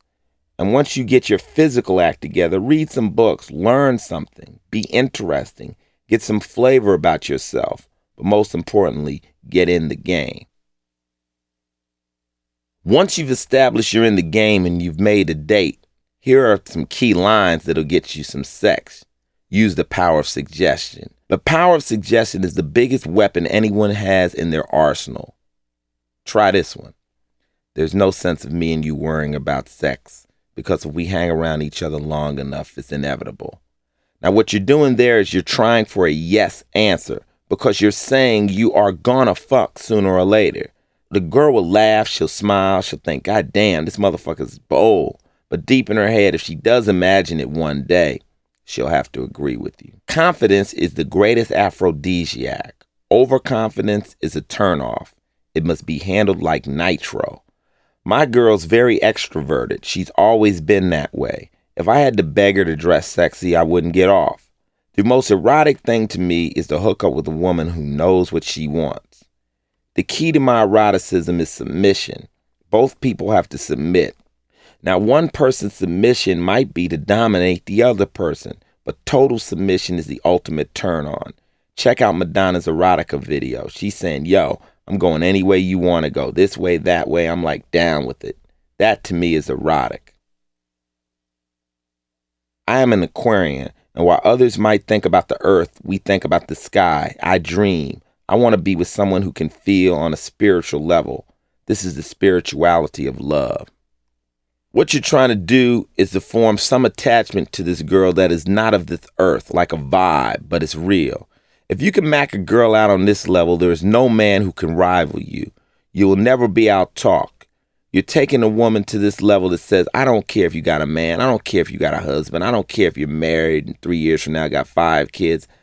You and I will always be on this level. Up here, regular people can't understand. We'll always be in love. This can be real. Most of the time when you do have a good relationship with a man, it's on a spiritual level. The guy who has the ultimate rap will be able to reach different levels of consciousness with females, and females will understand that. They'll be connecting with him on a whole different plane than the average guy.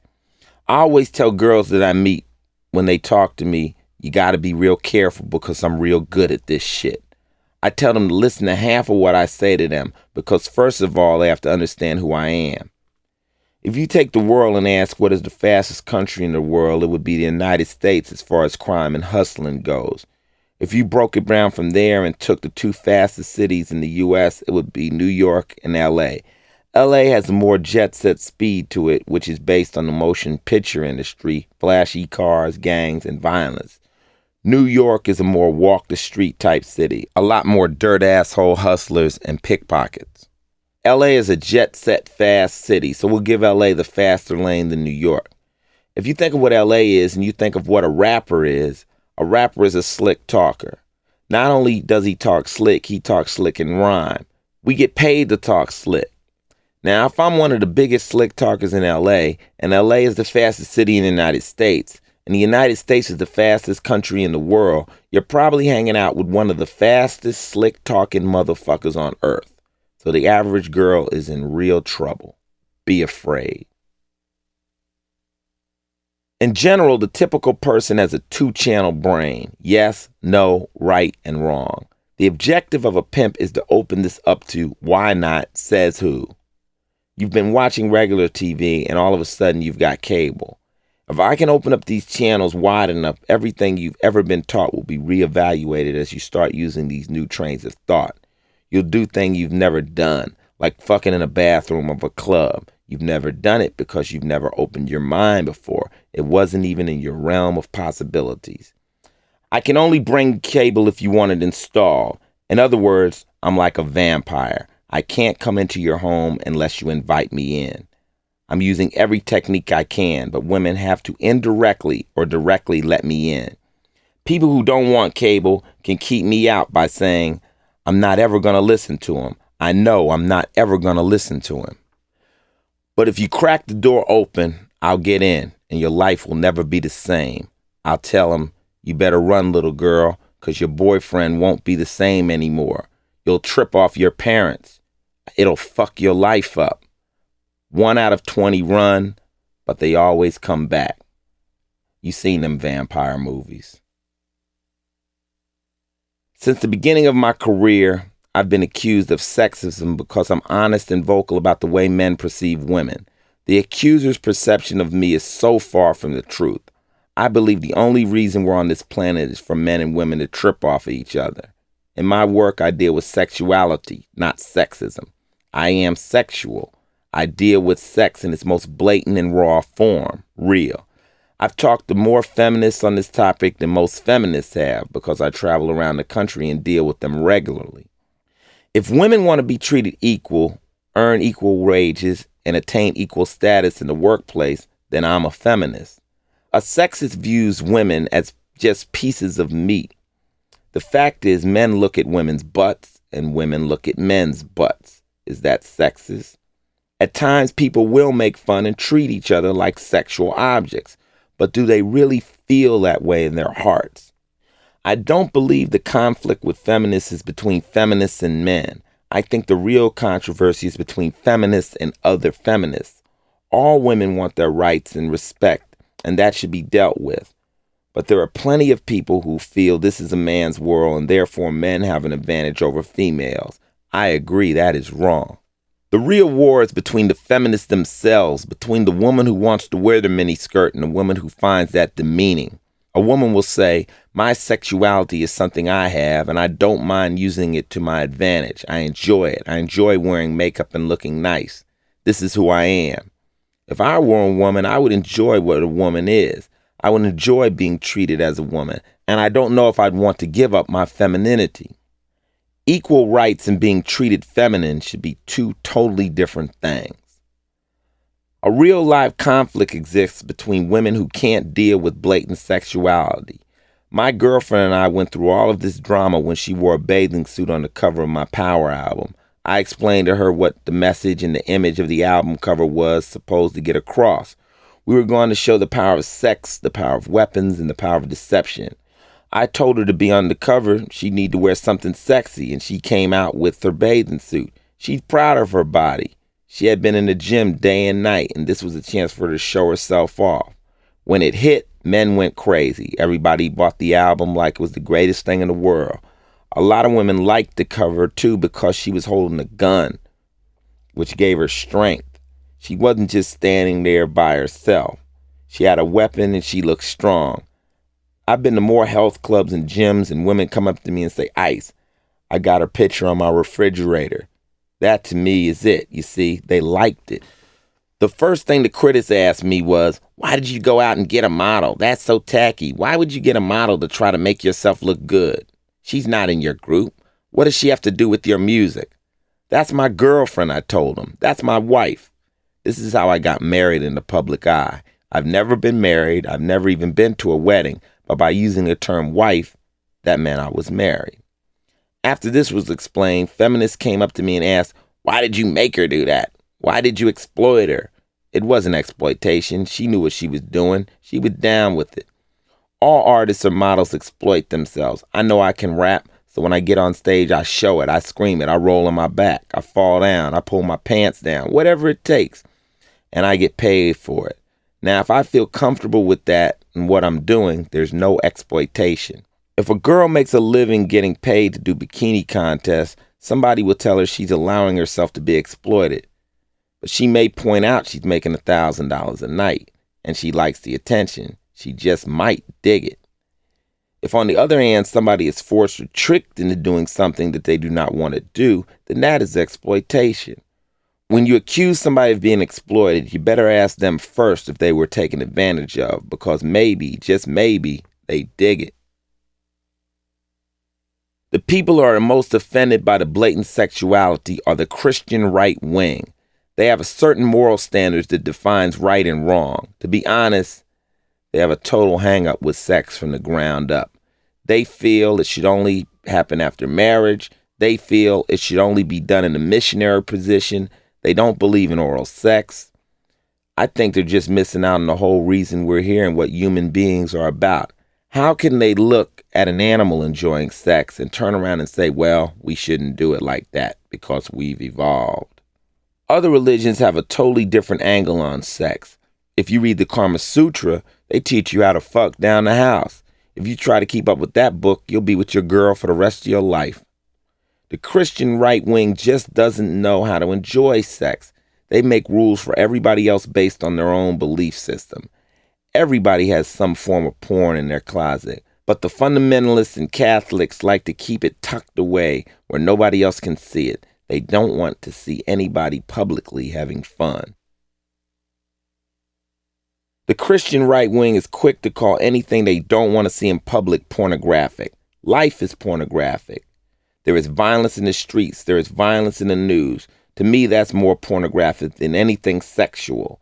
The injustice and the suffering that goes on in the streets are pornographic. Life is X-rated. It's not rated R. The worst harm that can happen to any child comes directly from the parents, not through music or TV. Really aggressive kids are usually getting the shit beat out of them at home. They're not getting pushy from watching Teenage Mutant Ninja Turtles. I've watched Friday the 13th and Nightmare on Elm Street 100 times, and I'm not about to stab anybody. I listen to Black Sabbath all day, and I don't perform satanic rituals. If you can make people kill with records, then news junkies would be out slaying people all day long. There's no proof 2 Live Crew caused teen pregnancies. These are just smoke screens the opponents to information exchange throw up. The best way to make people afraid of something is to say, "It'll hurt the children." If I had my own car company and I wanted to put Toyota out of business, the best way I could do it was to say more kids got killed in Toyotas. The children will be all right. Children grow up in a shitstorm of life, and they all pull through unless a parent or somebody who they truly love and respect fucks with them. Absolutely nothing can substitute for parental guidance and love. Rap, the art of shit talking. The main misinterpretation or misunderstanding of rap is in the dialogue and the ghetto talk or machismo, even in the basic body language. This is what I call shit talking. Most of rap is nothing more than straight up black bravado. Too many people take shit talking seriously because they have no frame of reference. The art of shit talking is responsible for me getting out of crime and getting into rhyme. The best way for me to explain my point of view on hip hop and its influence in general public is to give a brief history of Ice-T the rapper. Rapping is something you pick up growing up in the ghetto. I used to recite rhymes for the gangs. I used to tag, Crips don't die, they multiply. In the gang, I'd write these slogans on the walls, but they were more hustler-style rhymes. When I heard the record Rapid Delight, I thought, shit, I can do this. We'd go to this club in LA called The Radio, and I would try to rap. Once you get on stage, the girls would come to you and talk to you. This would be your opportunity to lie to them and tell them you had a record deal. When the film Breaking hit, the director came into the club and told everybody, okay, you're going to be my rapper, you're going to be my DJ, you're going to be my breakers, and I'm going to exploit all y'all and make a lot of money. The movie stylists dressed me up in what they thought breakers and rappers were supposed to wear, things like belts around your crotch and spiked bracelets. I really didn't want to be in a movie. The producer told me I was going to make $500 a day. I told him I spend that on sneakers, man. I did the movie. I tried to rap like New York rappers. I was trying to rap about house parties. My buddies were all laughing. They would say to me, Ice, how you going to rap about rockin' house parties? We rob parties, man. They were right. Nobody was going to believe it if I didn't rap about the shit I knew. So I wrote this record called 6 in the Morning about a kid who ran from the police. 6 in the morning, police at my door, fresh Adidas squeaked across the bathroom floor. This song was the beginning of what is now called gangster rap. I called it reality-based rap because I used real situations and brought them into the record. That's what I've been doing for a while now. I rap about my life. This is the way the world I come from is. It took me 5 years from the release of 6 in the Morning single to get my first album deal. For those of you who want to get into the rap business, be patient. It takes a while. Finally, I found Warner Brothers Sire Records. A man named Seymour Stein signed me. He called me into his office and we met with him. He was playing calypso music and dancing around in his socks. He asked me if I understood calypso music. I told him no. He quickly went into an explanation of calypso and said, just because you don't understand what it means doesn't make it invalid. It just means you don't understand. Just the same way I might not understand what you're rapping about. It doesn't make it invalid. So go ahead and make your album. I know you know what you're talking about. He told me I was like the Bob Dylan of the streets. I took that as a compliment. We made the album Rhyme Pays, and when Warner Brothers came to me at the label and said they wanted to put a sticker on a record, I asked why. They explained it was to inform listeners and the public some material on the album might offend listeners. I said, fine, that's cool. Then they explained to me the organization behind the stickering was called the Parents Music Resource Center. The PMRC. I thought, that's a nice organization. What a nice name. Little did I know it was founded and headed by Tipper Gore, who has made it her job to put down nearly every artist in the music industry for saying what's on their mind. Gore and the PMRC is wholeheartedly against information exchange. Tipper Gore is the only woman I ever directly called a bitch on any of my records, and I meant it in the most negative sense of the word. Without her help, the album went gold. No video, no radio. My next album, Power, went gold. And so did my third album, Freedom of Speech, Just Watch What You Say. The next one, Original Gangster, had 28 tracks and really was a double album. But by this time, a lot of rappers had started rapping these quick little commercials and calling them songs. Like, they went kind of like, yo, what's up? Blam! Okay, that was 2 songs right there. So I didn't get credit for a double album, but the album featured 24 complete songs. After Original Gangster, we were rolling, so we decided to come out with this group called Body Count.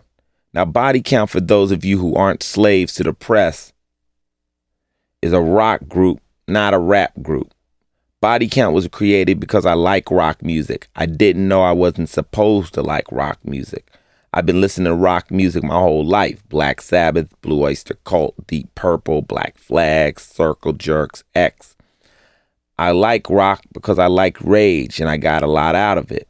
I found Rage in Slayer and Megadeth and used the same rage to make my music. Everybody should know rock and roll was really started by black artists like Little Richard, who raged on the piano. The music executives then stepped in and had Pat Boone remake all of his records. And they decided white people can rock and black people will do R&B. That's the biggest joke. Rock is a state of mind, not a question of color. We named the group Body Count because every Sunday night in LA, we'd watch the news and the newscasters would tally up the youths killed in gang homicides that week and then segue into sports. Like 23 killed in gang homicides this week. Now sports. And I thought, damn, is that all I am? A body count? I ended up being Body Count's lead singer by default. I knew I couldn't sing, but then I thought, who can sing in rock and roll? I don't play any instrument, but to me, writing music is easy and it comes natural. Most of the best songwriters out there don't even play instruments. I scored the music and wrote the lyrics for the album with Ernie C., the lead guitarist. We went on tours and people dug us. Little did I know a song titled Cop Killer was going to cause the country to go nuclear. I didn't even think Cop Killer was a controversial record because everybody I know hates the cops. I thought everybody hated the police. In between the forming of Body Count and Cop Killer explosion, I moved to the feature films. I did New Jack City, Ricochet, and Trespass back to back. There must not be enough black actors because directors invited rappers to be in their films. Although we are already used to getting on stage and performing, I have absolutely no idea how to really act. I would read a script that tells me to say open the door, and I would say open the door. The director would flip, oh, unbelievable. And I thought, man, this shit is easy too. One of the most traumatic things in my life was taking the role in New Jack City. When Mario Van Peebles asked me to be in this film, I thought he was joking when he stepped to me in a club. I was just chilling, hanging out with some ladies, and I thought he just really wanted to meet the women. The next day he called me and invited me to come to Warner's lot. So I drove to Warner Brothers, and the producers told me, we got this part. It's perfect for you. It's written for you. Really? Okay, what's the part? A policeman. A policeman? Yeah, with dreadlocks. I'm like, do I gotta own slaves too?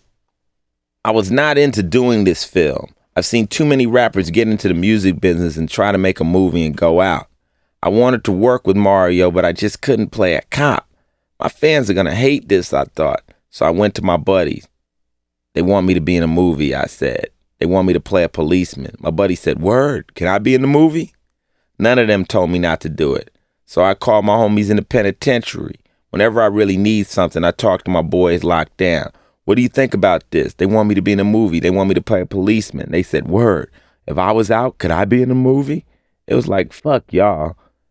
When I really need an answer, I go and talk to women. They ask me, well, is he a good cop? Yeah, then no problem. So I acted in the movie. When I originally began rapping, I rapped for a very specific audience. When my album started to move and the corporation started making a lot of money off of us, a lot of new people tuned in who weren't really ready to hear it. Hip-hop is a very funny music. If you don't understand the humor, it will scare the shit out of you. Taken literally, the music is so over the top, it offends your sensibilities. But within my community, rap is verbal combat. We get around a lot of fights and aggression by simply talking. The misinterpretation of rap comes from the people who have no insight into the ghetto mentality and attitude. Poor black people project a fuck you attitude. When you have less economically, you're around more people, you get deeper into your culture and ethnicity. Black people on a particular level talk shit. We as a race run our mouth. We talk a lot about each other's mother. We talk about each other's head. When rap first hit the scene in the ghetto, it was really role model music because it uplifted the community to feel we finally had a chance to be heard. It became our means of information or exchange ghetto to ghetto from city to city. New York kids never knew about LA kids and Texas kids. Now with rap, we talk, we communicated. We all talk the language of the ghetto. I'm from South Central Los Angeles. I use the word nigger. I use the word bitch. That's how I talk. That's how my audience talks. Take a listen to the song 99 Problems and a Bitch Ain't One off my Home Invasion album. You change the word bitch to girl, and this is a pop record, not a street record. Bitch equals street, girl equals pop. I could sell that one to Vanilla Ice. My records are directed at a very hard people. These are brothers in the streets who ain't listening to nobody. It takes unconventional tactics to keep these brothers listening. So the aggressiveness is the only way I could keep this audience tuned in. If I tried to adopt a golly gee white dialect, everybody would think I'd lost my mind. We have different definitions of words. For example, I don't have a problem with the word nigger. Early on, the word nigger was only used as a derogatory term of a black person. You had a house nigger, you had a field nigger. The house nigger would be the one who was inside making the beds and cooking the food and kissing ass. The field niggers was the ones outside fucking up shit. They wouldn't conform. They were the real niggas. I wear that term like a badge of honor. If some square time politician is not a nigger, then I'm a nigger. You understand? I am not what you want me to be. I am the worst side of it. The field niggas is my niggas.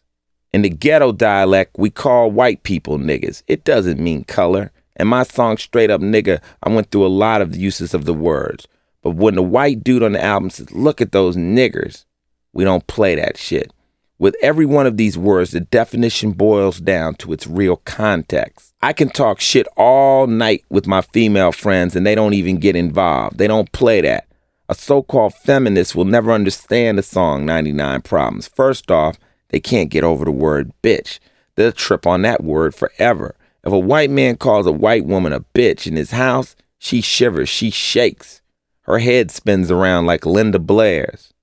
The word bitch from the ghetto perspective is a non-gender specific slang term for anybody who thinks the world revolves around them. It can also be used as an endearment. A guy will call a woman he loves, will never leave, would die for his bitch, but don't you ever call her a bitch. A black girl, on the other hand, will say, yeah, I'm a bitch, straight up. Shit talking doesn't piss off ghetto women. Because anything I can issue to a ghetto girl, she's got an answer for. They'll answer all the shit I talk with, fuck you, Ice, and that's it. They don't say you're sexist. They respond with their own rap. Ice-T, you ain't shit, you got a little dick, you ain't getting no pussy, fuck you, nigga. Check out the girls' versions of Shit Talking, the album by Bitches with Problems. They stick it to us hard. Girls love it, but I can't listen to it. The shit scares me. By that same token, if women don't want to listen to me or Q, just turn it off. A lot of people will never understand a rapper's point of view. Why they'll voluntarily allow themselves to be offended as they listen to the shit for hours, I'll never understand. With rap, you're basically eavesdropping on a phone conversation between two buddies. When white America picks up the phone, they say, gosh, why do you talk like that? And we answer, because we're talking to each other. This is how we talk. If you don't like it, hang up the fucking phone. You can always turn the record off. Why someone will sit up and listen to an album all night and be offended has got to be some of the stupidest shit I ever heard of in my life. The closer you look at the hypocrisies involved in the use of profanity, the more amusing it gets. Slang words are against the law. You got kids dying in the streets every night, but nobody's policing that mess. The country has slang police. According to the FCC, you can't say tit on the radio, but you can say boob. You can't say dick, but you can say penis. Now, what's that about? MTV runs ads telling you to vote, fight for your rights. But these slang police routinely censor videos. They bleep out words and censor images. You have to find out in advance if your video will offend them, because if it does, they won't air it. They won't air the word nigger. So when I did the video for Body Count, There Goes a Neighborhood, the word nigger had to be changed to black boy. Doing that alters the strength and the meaning of the song. Okay, everybody, let's just admit there is censorship. Let's quit pretending. Anybody who says, oh, we don't censor, is the biggest liar around. Everything is censored except maybe what you say in the privacy of your own home. They'd love to get in there. Even sexual activities are restricted in your own house, in your own bedroom. Certain sex acts are actually illegal in some states. We live in a censored environment controlled by the law. Every night people break laws in the privacy of their own homes. I personally appreciate all the work and effort my self-proclaimed enemies put into fighting what I do. If something makes me mad, it gives me something to rap about. That's what hardcore rap is all about, rapping about problems. Whenever anybody in the past asks me why I use the word bitch, I have to explain to them that bitches are a problem for me. I don't rap about positive women or men because positive women and men aren't problems. There are other rappers who rap about positive. That's cool because that's who they are. But that's not who I am. Because I rap about the real things I see, I am perceived as irresponsible. People argue, "You're telling kids to treat people in a negative manner." They are worried about some reaction a particular record of mine is going to have on children. I don't see it. Every study debunks this theory that people murder or rape because of what they watch on TV or hear on a record. That kid is usually seriously disturbed because he's raised by fucked up parents. Put those parents on trial, not the records. Rock and roll may make me want to drive my car fast, but really, I already want to drive my car fast. The cops were salivating during the cop killer controversy because they wanted to pin a murder on me. They were really disappointed when Ronald Ray Howard, the 19-year-old kid from Texas who shot a cop, wasn't listening to Body Count. He was supposedly listening to Tupac Shakur's Tupacalypse Now, which addresses cop killing. I talked to Tupac recently, and he knows that's all one big con. What are the courts going to do? Have new laws in the book where the court says you're innocent by reason of musical insanity? The irony is, the cops originally said the record causes you to create violence, but they wanted this kid so bad they fought against it, saying the record didn't cause him to do it because they wanted to fry him. They didn't want the record involved anymore. They're trying to set a precedent in court proving a record can make you murder, but the court found the record was not responsible. When I came out with the Power album, cops took pictures of kids laid out on the streets with my tape in their pockets. Cops will do whatever they can to make the association, but don't be misled. Ronald Ray Howard had an entirely different reason for smoking that cop. Maybe he didn't like cops. Maybe he was fed up. He definitely didn't want to go to jail. He just said, fuck it, it's on. A person who would kill a cop after listening to a record is already unstable. If that's the case, you better keep dinner forks out of their hands too. Religion. The 1% Nation. When I first moved from New Jersey to Los Angeles, I was sent to live with a religious aunt of mine. She was a Sunday school teacher, and each week she would take me to church. I was 12 years old, and I was already suspicious. It seemed to me that any of the Christian religious practices in America really weren't made to include the black community. Churches and religions were designed to help the white people who were already there to maintain control. I became even more suspect of the church when I was out on the streets. People were living in such poverty, and all the praying in the world didn't seem to help their situation. I began to have really hard times out in the streets, and I stopped going to church altogether. I was damn near on the homeless tip when I was in my 20s. I was hustling. I didn't have an apartment. I was staying in hotels or at a buddy's house. When I was rolling, I had a career for 2 months, and then I'd flip and move, and then there were times when I was extremely broke, and I would spend a lot of time alone. When I got hurt and went through trauma, I knew I had a choice. I could either pray or not pray. I decided I was not going to pray. When you're out on the streets, after a while, you start realizing it's going to be only you. No one else is going to take care of you. When I was doing wrong, I thought that it was a jinx to pray. Rather than calling in on God to help me do something low, I better try to do it and maybe he wouldn't see me. A car accident 12 years ago really changed my outlook on spirituality. I had never used an outside person for help or any outside religion for relief. I was afraid to. They told me I'd never walk again, so I went into myself and pulled myself together the only way I knew how, alone.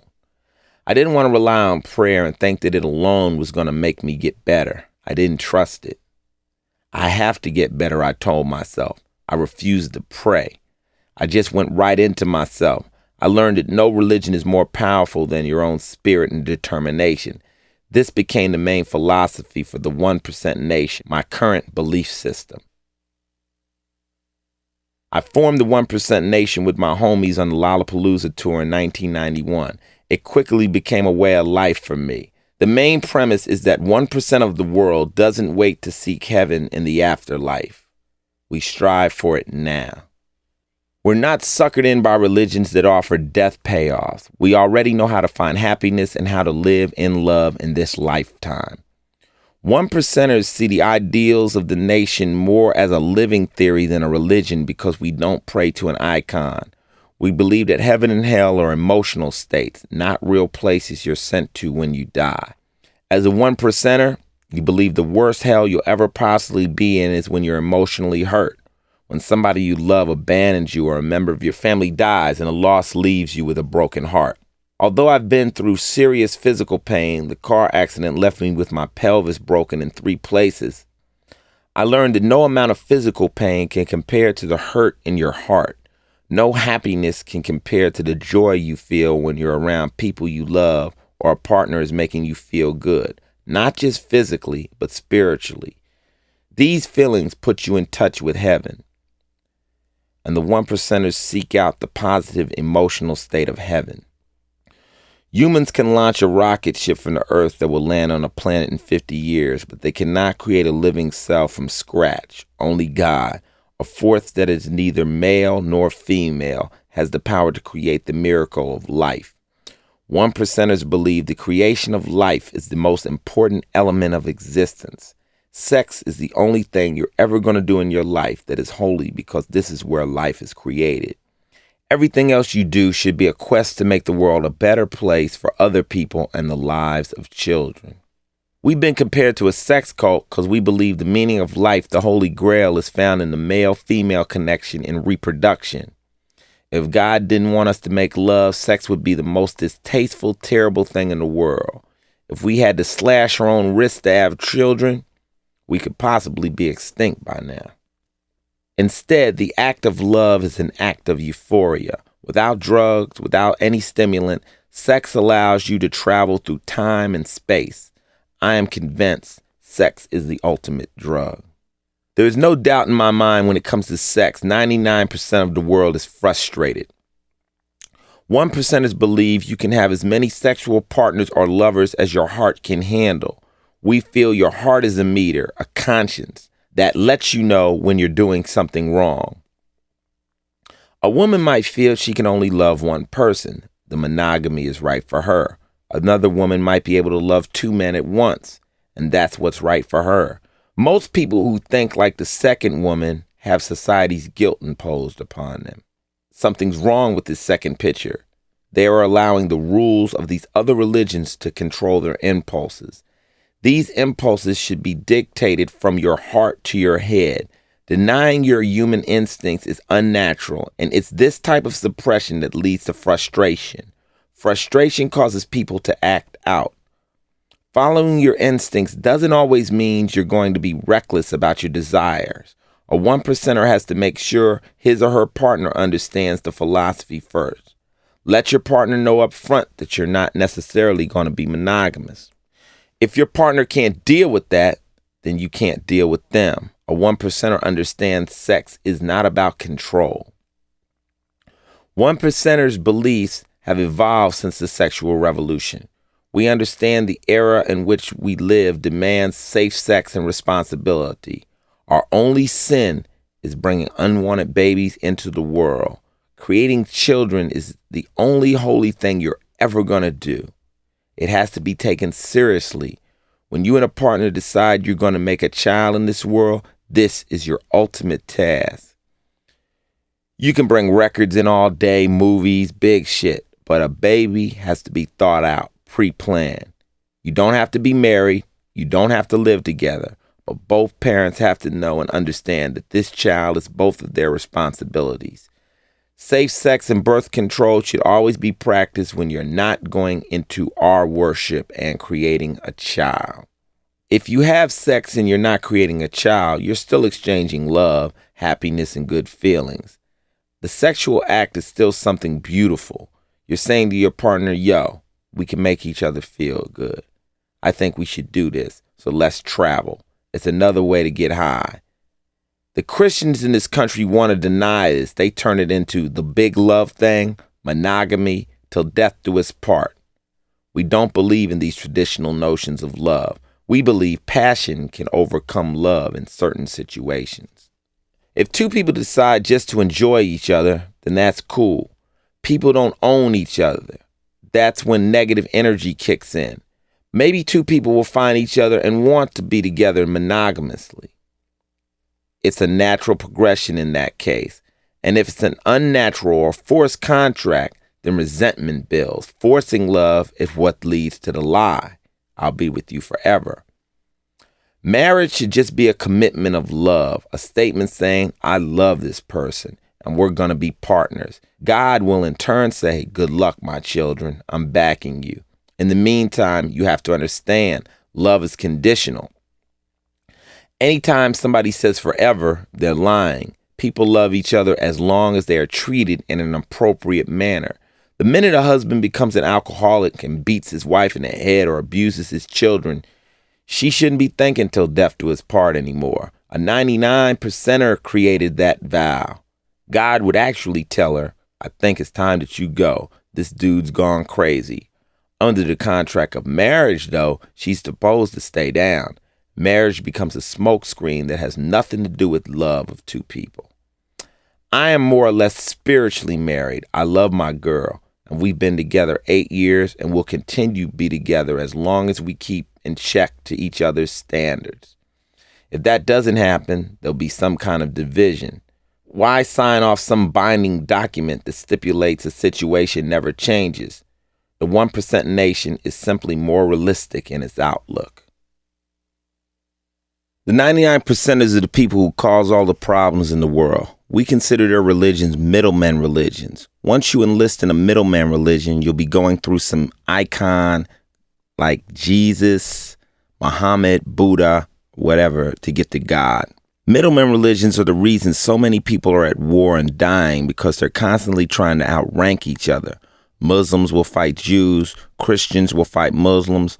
All they're doing is fighting to be the middleman.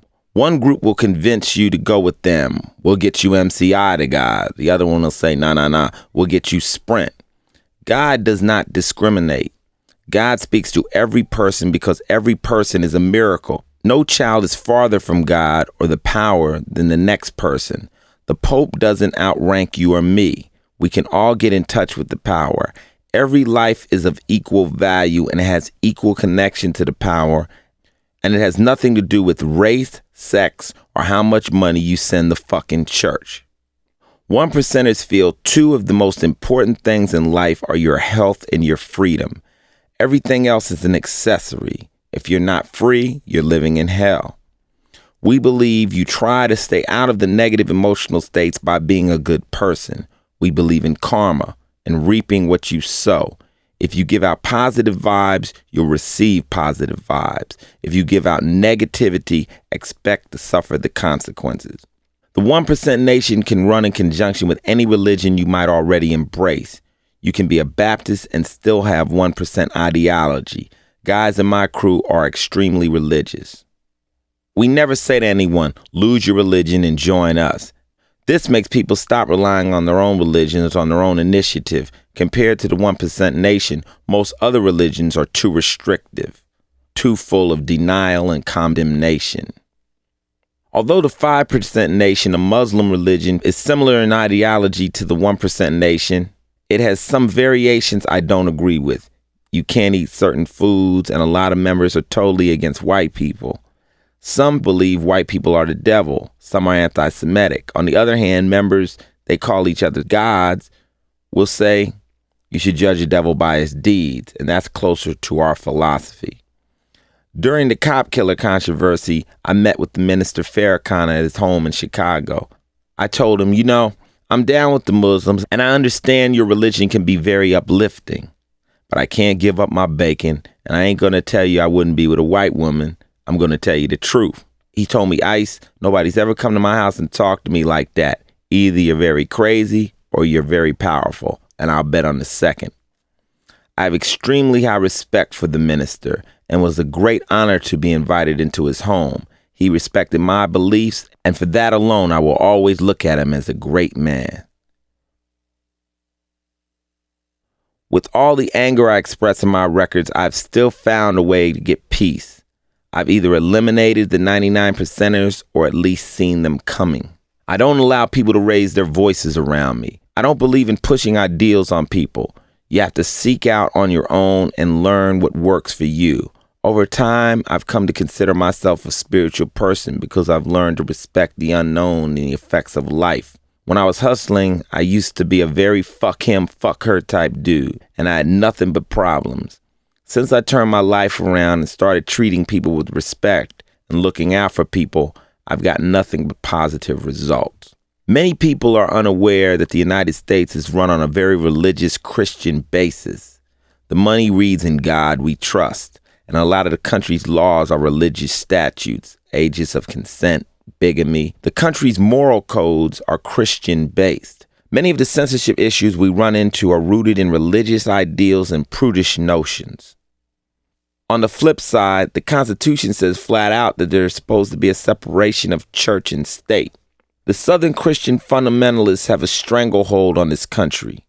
They throw their weight around a lot. They step into store managers and threaten to picket their stores when they sell our records. And the store owner's contract, it reads, if you cause a disturbance in this mall, you could lose your lease. Instead of causing that disturbance, the owner will pull the records. That's just a tiny example of the control they have in this country. Although the Christian church in the black community still has an active presence, the primary followers are older black people and parents who still have the slave mentalities. The kids on the streets are banned or self-exiled from the church.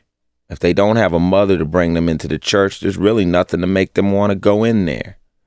When the white missionaries came to Africa and the blacks were enslaved, they first instilled us with the fear of God to keep us enslaved.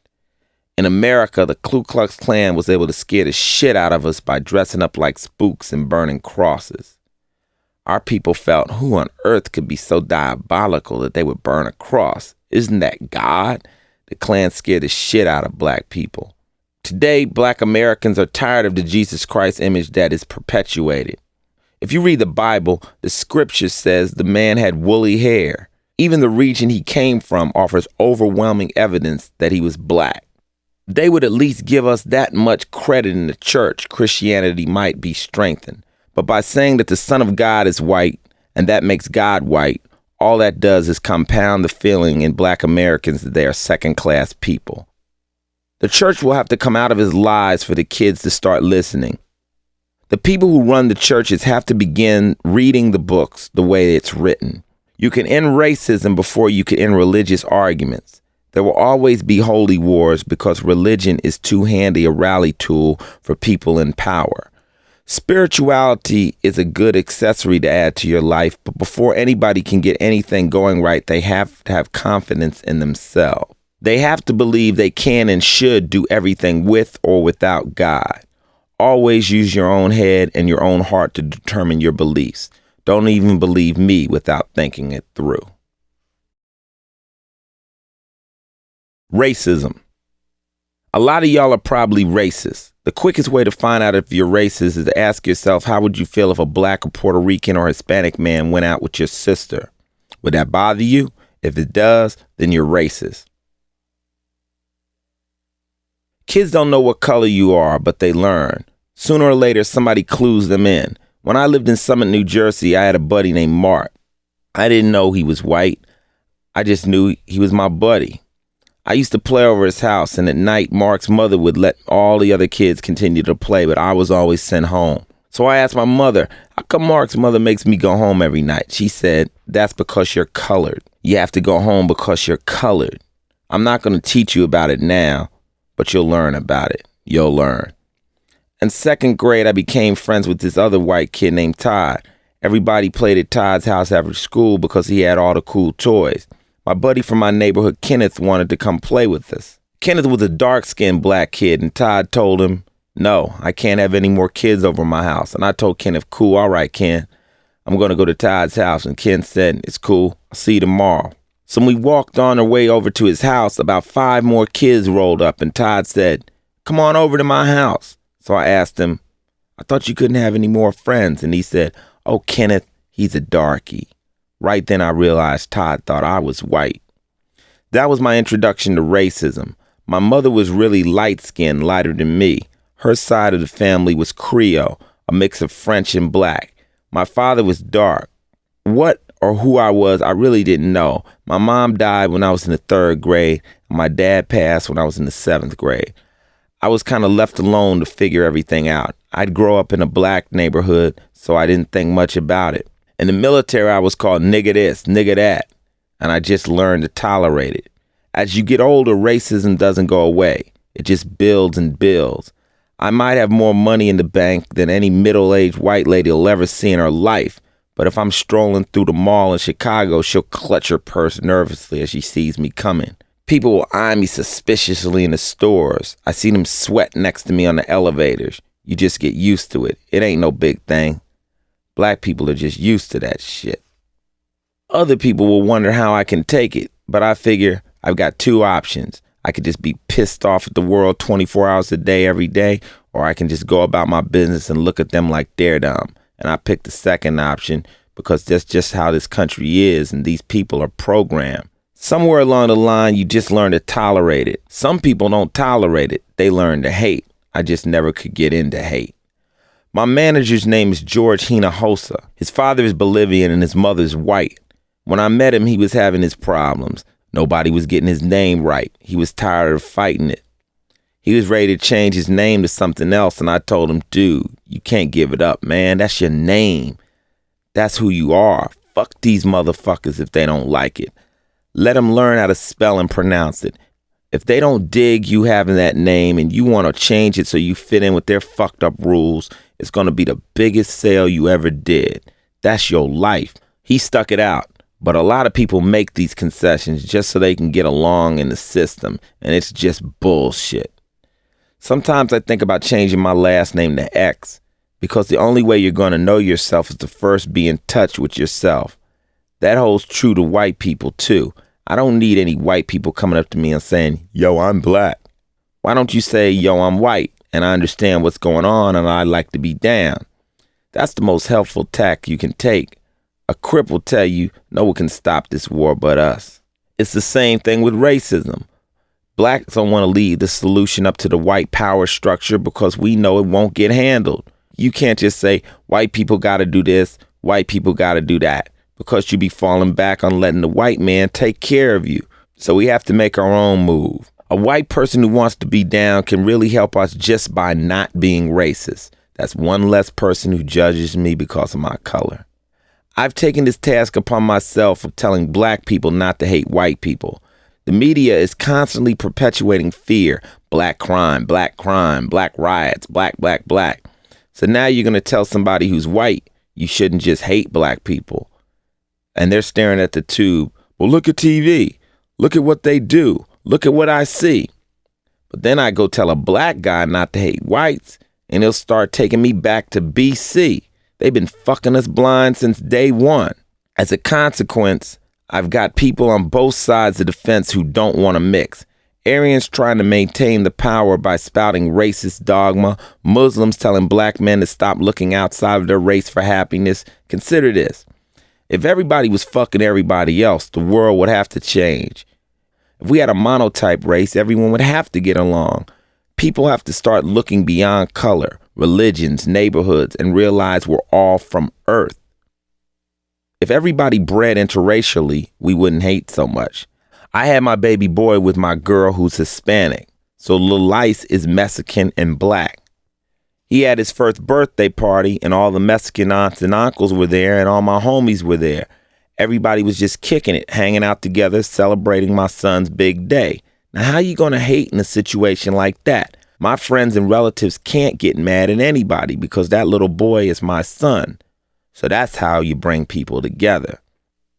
Racism is programmed into people. I don't believe it's inherent. You take 3 kids, a black kid, white kid, Asian kid, and put them all in a sandbox and leave them alone, and they'll grow up and learn to love each other like a family until some asshole adult comes around and says, you shouldn't like them. Their skin is lighter or darker. If you didn't know anything about black people, you look at a riot and say, savages, look at them, look at them, look what they're doing to themselves. Now you can look at it and say, this is wrong. Something's got to change. That's what my Home Invasion album is all about.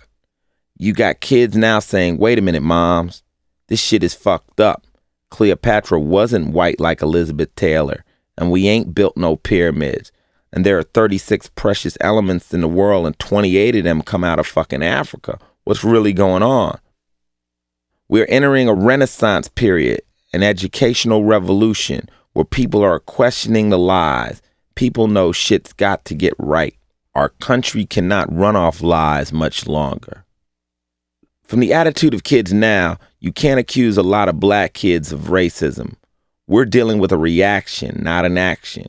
When we start believing that people are born evil, that was the beginning of racism. What you're really saying is there is no hope. Once you can say there is no hope for black people, there's a reason to hate. But as long as you believe people can change, there is hope. I think this country has a chance to grow out of its racist background. White supremacists are struggling to hold on to their power. These aren't just a bunch of guys running around in sheets. Racism runs deep in the hearts of many Americans. That's why a lot of people don't like to see or admit interracial marriages even exist. Any child with pigmentation is considered black. So if your mama's white and your dad's black, racists are terrified we're all going to get together because if we do, we can systematically eliminate the white race. That's what Public Enemy's Fear of a Black Planet is all about. The white race is the only race that requires 2 white people to make a white baby. Now, whoever made up that rule felt they had to be pure, and they had to remain pure. White supremacists fucked themselves on that kind of thinking because around the year 2010, they're going to definitely be headed toward minority status. It's an Aryan nation nightmare, a catch-22. Now, somebody who isn't racist wouldn't give a fuck. In your heart, your baby will just be beautiful, not black or white. But to a racist, that black or semi-black baby may as well be dead. Any black person who is not pitch black has white blood in them. I don't know where mine comes from. I don't care. Aryan people are terrified, though. They know they have to keep perpetuating the fear between the races.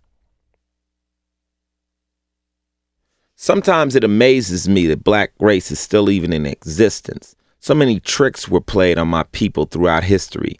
Babies were snatched from their families and deprived of their ancestral and cultural history. When that happens, how the fuck do you know who you are? Under those circumstances, how can you expect people to start off some 300 years later and catch up with you? You are presenting them with an impossible task. So whenever you hear black people are ignorant, they're dumb, they can't talk, you have to remember that white society only allowed them into the game a few years back. They're, for all practical purposes, still struggling to get in. In that respect, we're fucking incredible. Even the true racists know that black people aren't dumb. They know they've only been riding in the front of the bus for only the past 30 years. They also know with access to the same opportunities, they will excel. Throughout history, the culture of black people has been marketed, exploited, even stolen. When I worked for Warner Brothers, the fact I was street became a marketing angle. A friend told me Eddie Murphy once said, "I get paid for holding my dick." And when you really break it down, he is getting paid to hold his dick on cue.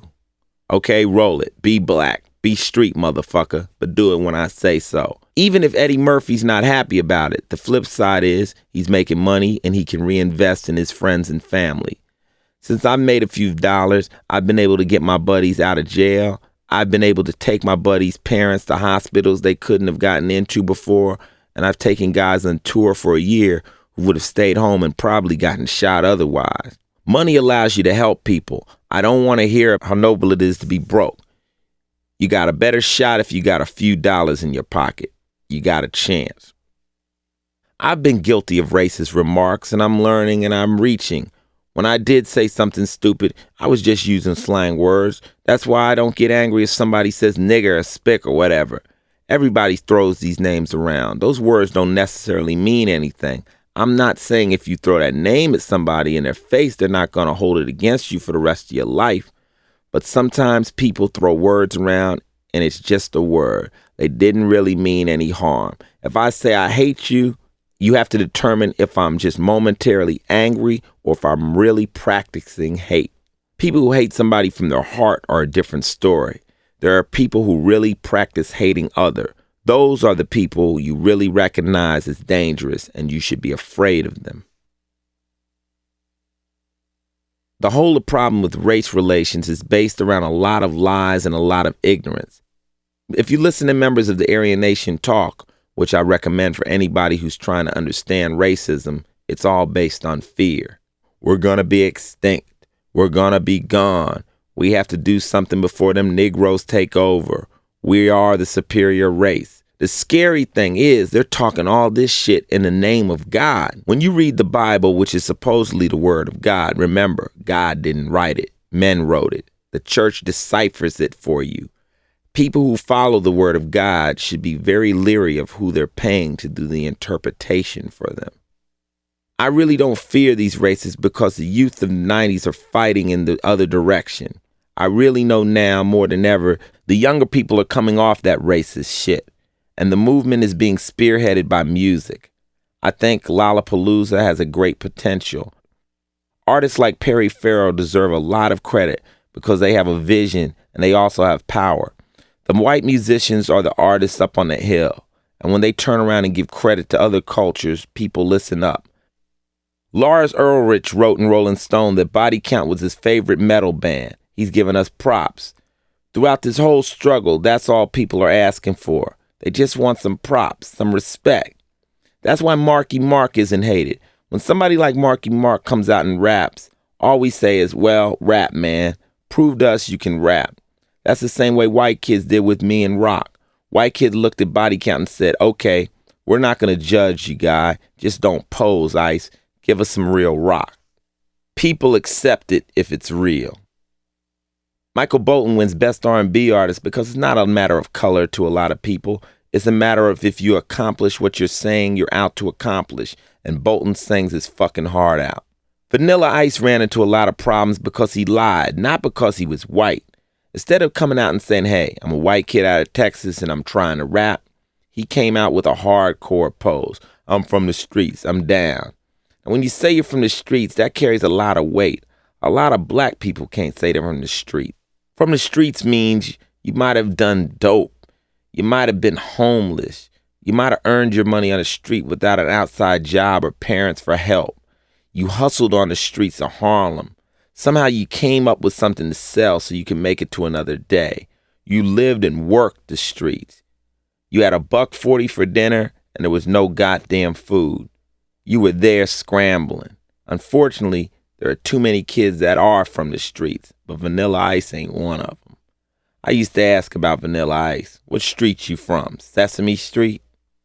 It's really where you've grown up. The color of your skin isn't what gives you the flavor, the juice, or the angle of seeing things. It's who you are and how you're living.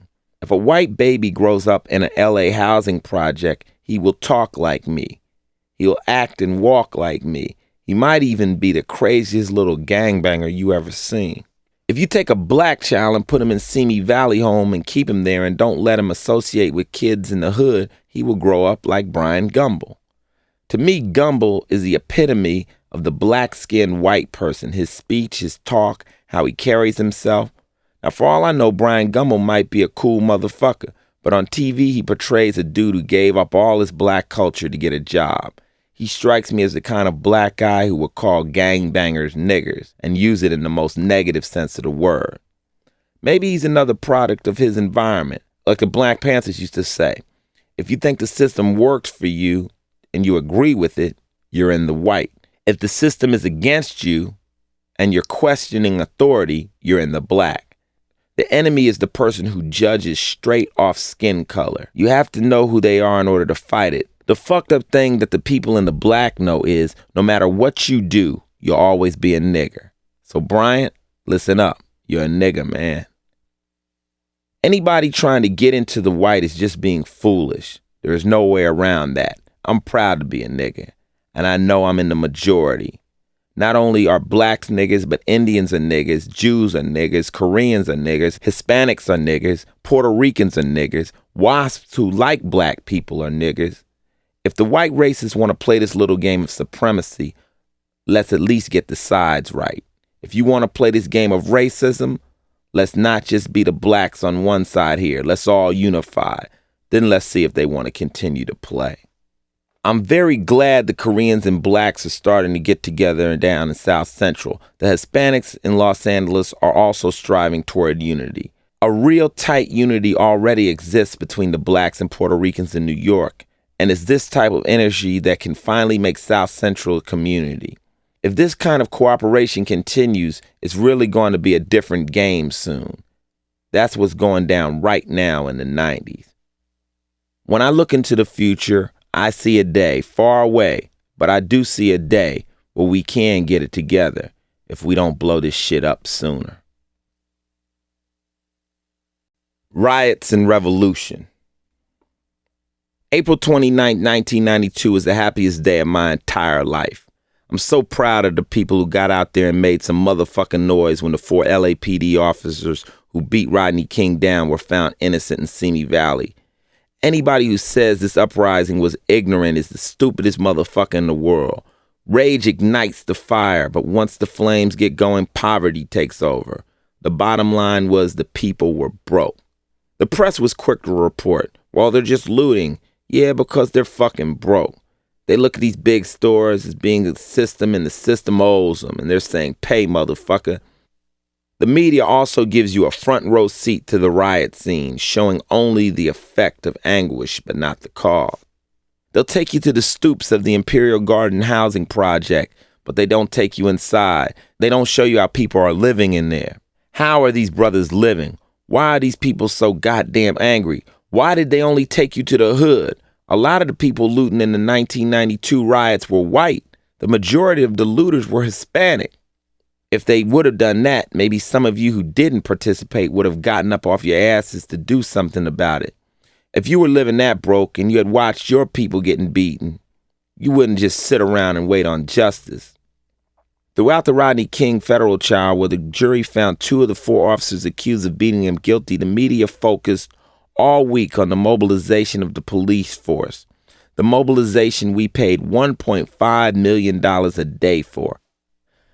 Add $1.5 million a day to the $58 million LA taxpayers paid from April 1983 to April 1992 and police brutality settlements and judgments.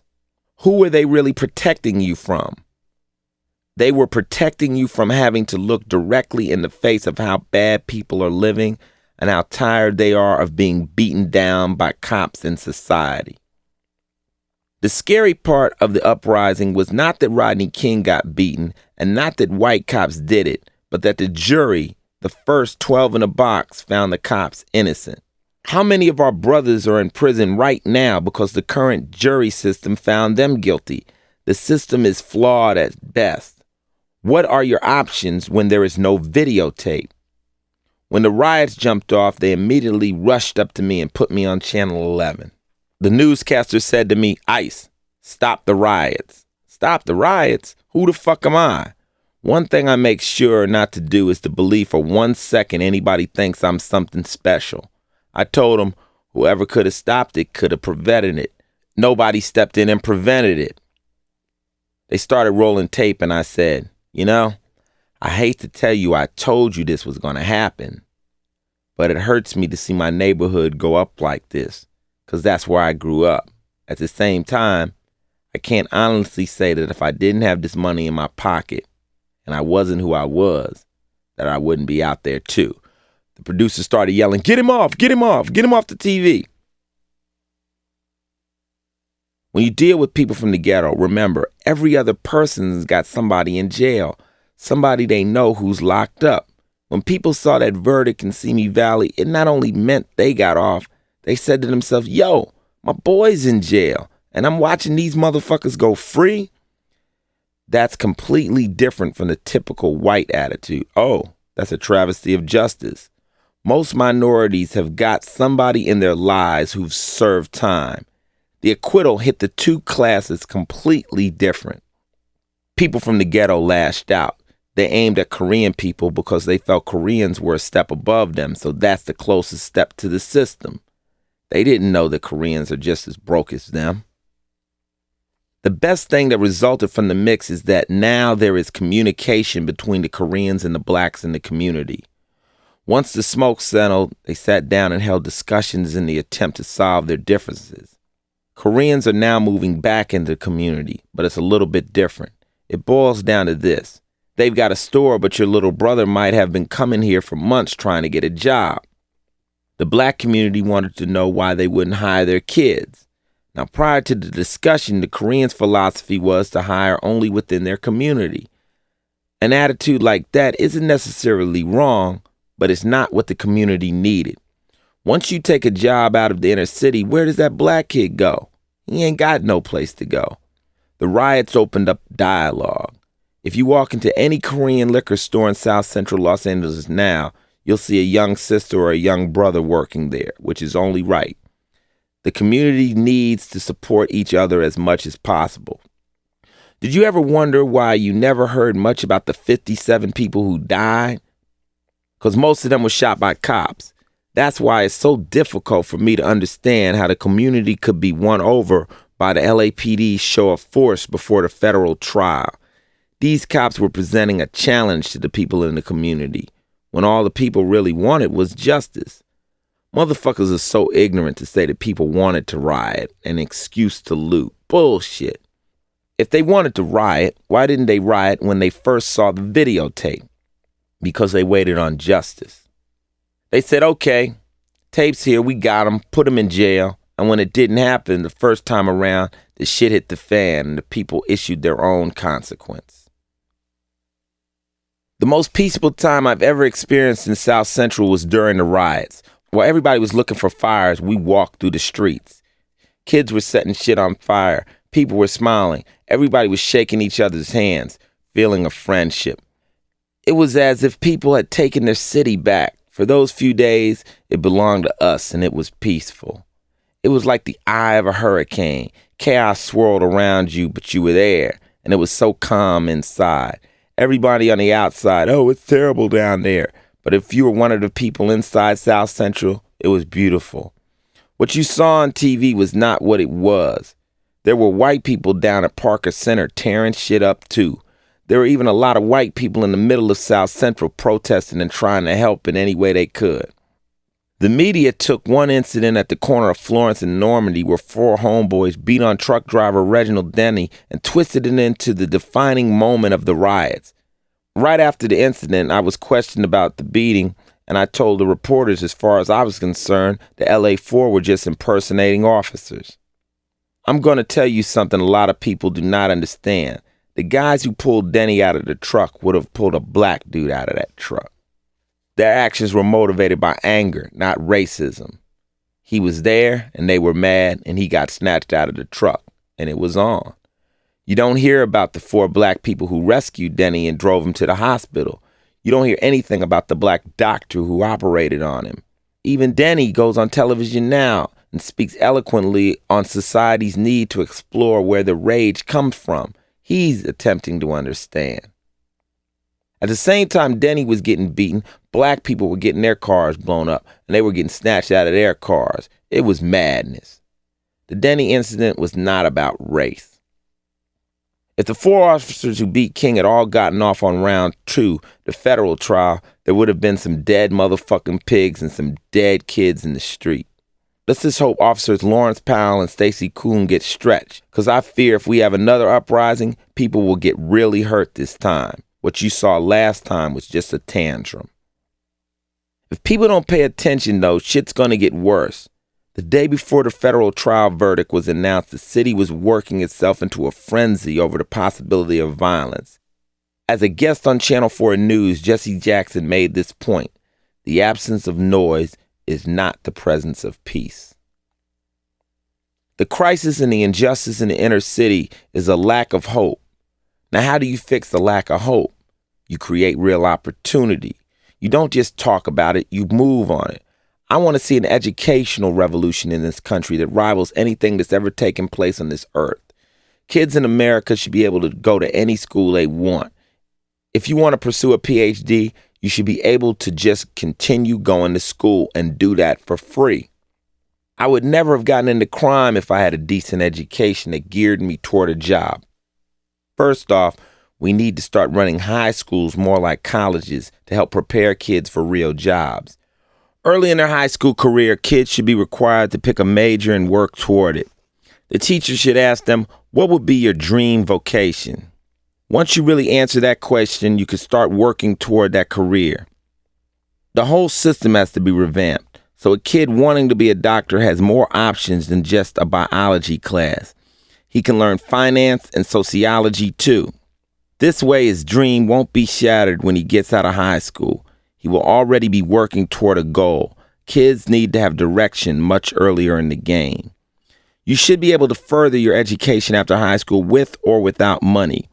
The statement that there are more black men in prison than in college should frighten this country into changing what's staring them right in the face. Don't just build more prisons and hire more police officers. Start paying teachers money. Revamp your education system. It's a tragedy police officers make more than teachers. Teachers should be the highest paid professionals in the country. Without teachers, we got nothing. How do you pay for this revolution? Well, I can come up with $3 billion real quick to help you out. Take $1 billion from the space program. That means we won't get a space station built in 2001. It'll be completed in 2003. Take another billion from the defense program. Take one of them stealth bombers. We ain't using the stealth bombers. The motherfuckers don't work. Nobody gonna miss it.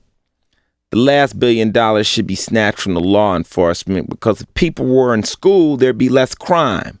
Now that's $3 billion I just came up with, and I'm a fool right off the street. When is the last time you heard of a guy dropping out of law school and robbing a 7-Eleven? When's the last time you heard of a guy who was studying to be a doctor stealing a car? That doesn't happen when you think you have a chance of doing something else with your life. It's when your brain lays dormant and you're hanging around in the corner drinking and thinking of ways to get over that shit goes whack. Look at the current environment of the inner city schools. In junior high, you already have an intense prison environment. You've got all these people pushing up against each other. Everybody's flexing and kids are getting shot. This is what happens in schools when conditions deteriorate. They are overcrowded and the teachers are underpaid. We need to build additional schools for these kids. My high school was called Fort Crenshaw. That environment is no way to inspire young minds. The schools are so crowded the kids are being bussed into the suburbs and the gang problem is starting up all over again in the white neighborhoods. This violent cycle begins from lack of money being pumped into the youth early on. The well-being and education of kids have to be our top priorities just for this country to survive. America has such great potential. Quality education should be something that's provided for all people. It will eventually fix our lopsided economy. Look at the Japanese economy. We dropped a few bombs on them, right? Their government came back and said, okay, cool, trip off this. We don't even have an army no more. We'll just put money into education and buy the United States. I know if our country put its collective mind to work, we could have this revolution intellectually and intelligently, because I don't want to do this violently.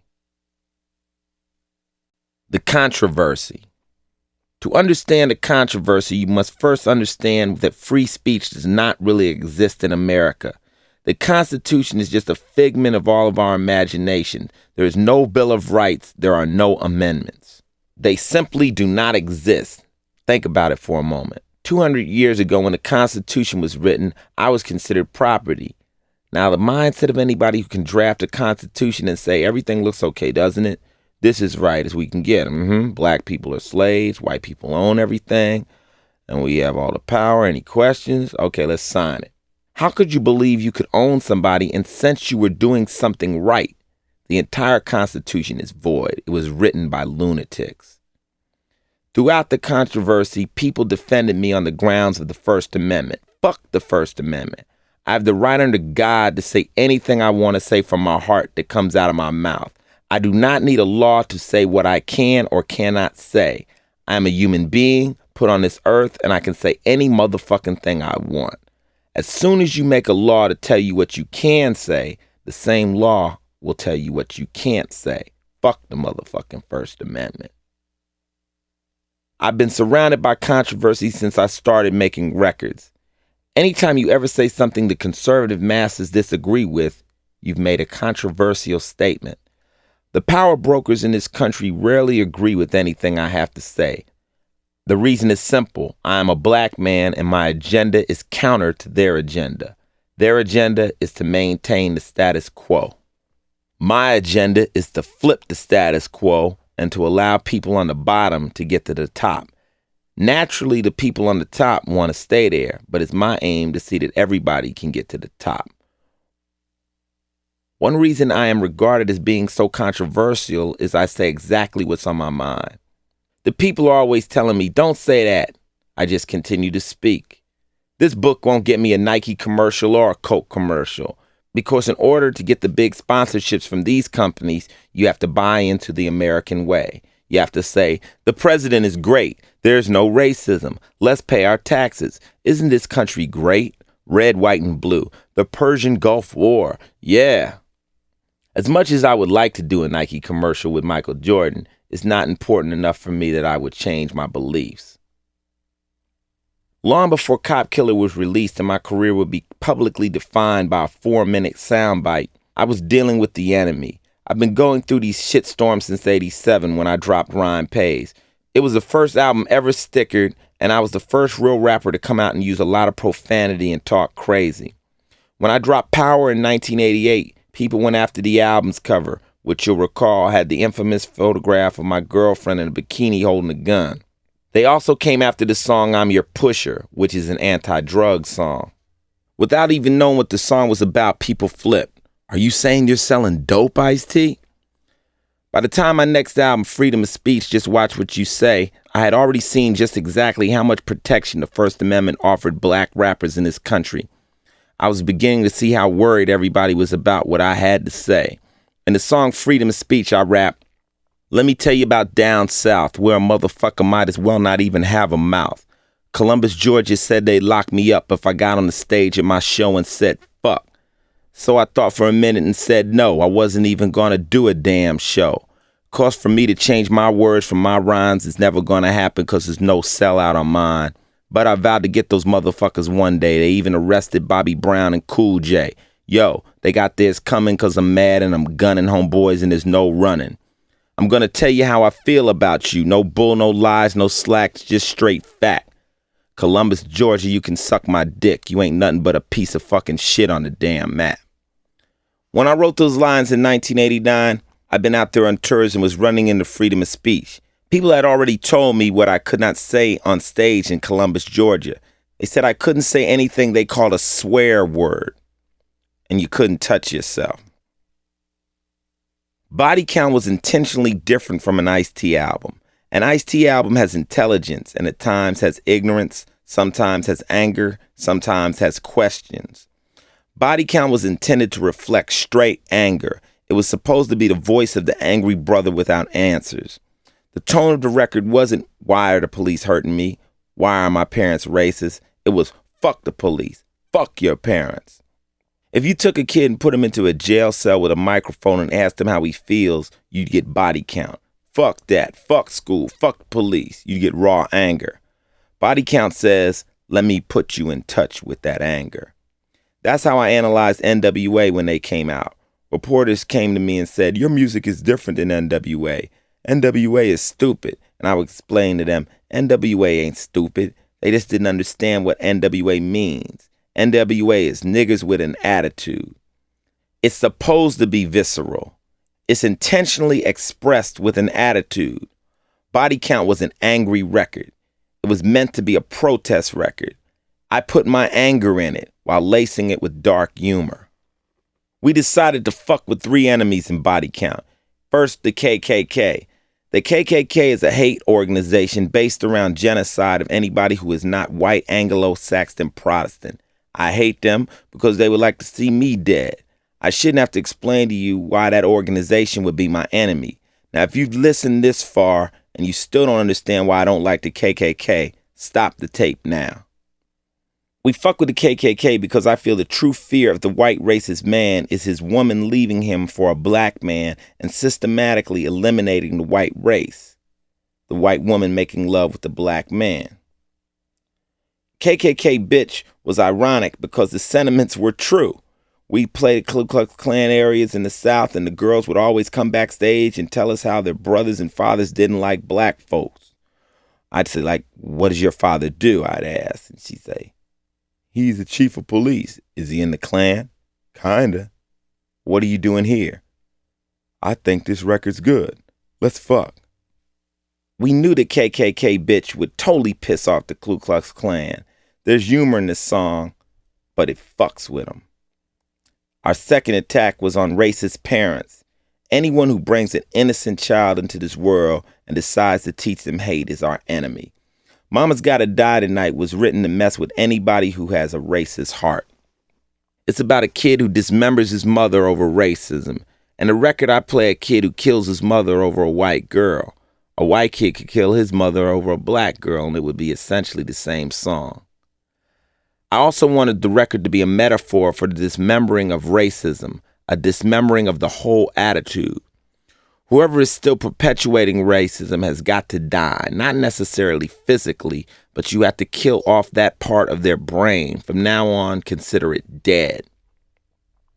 And last, brutal police.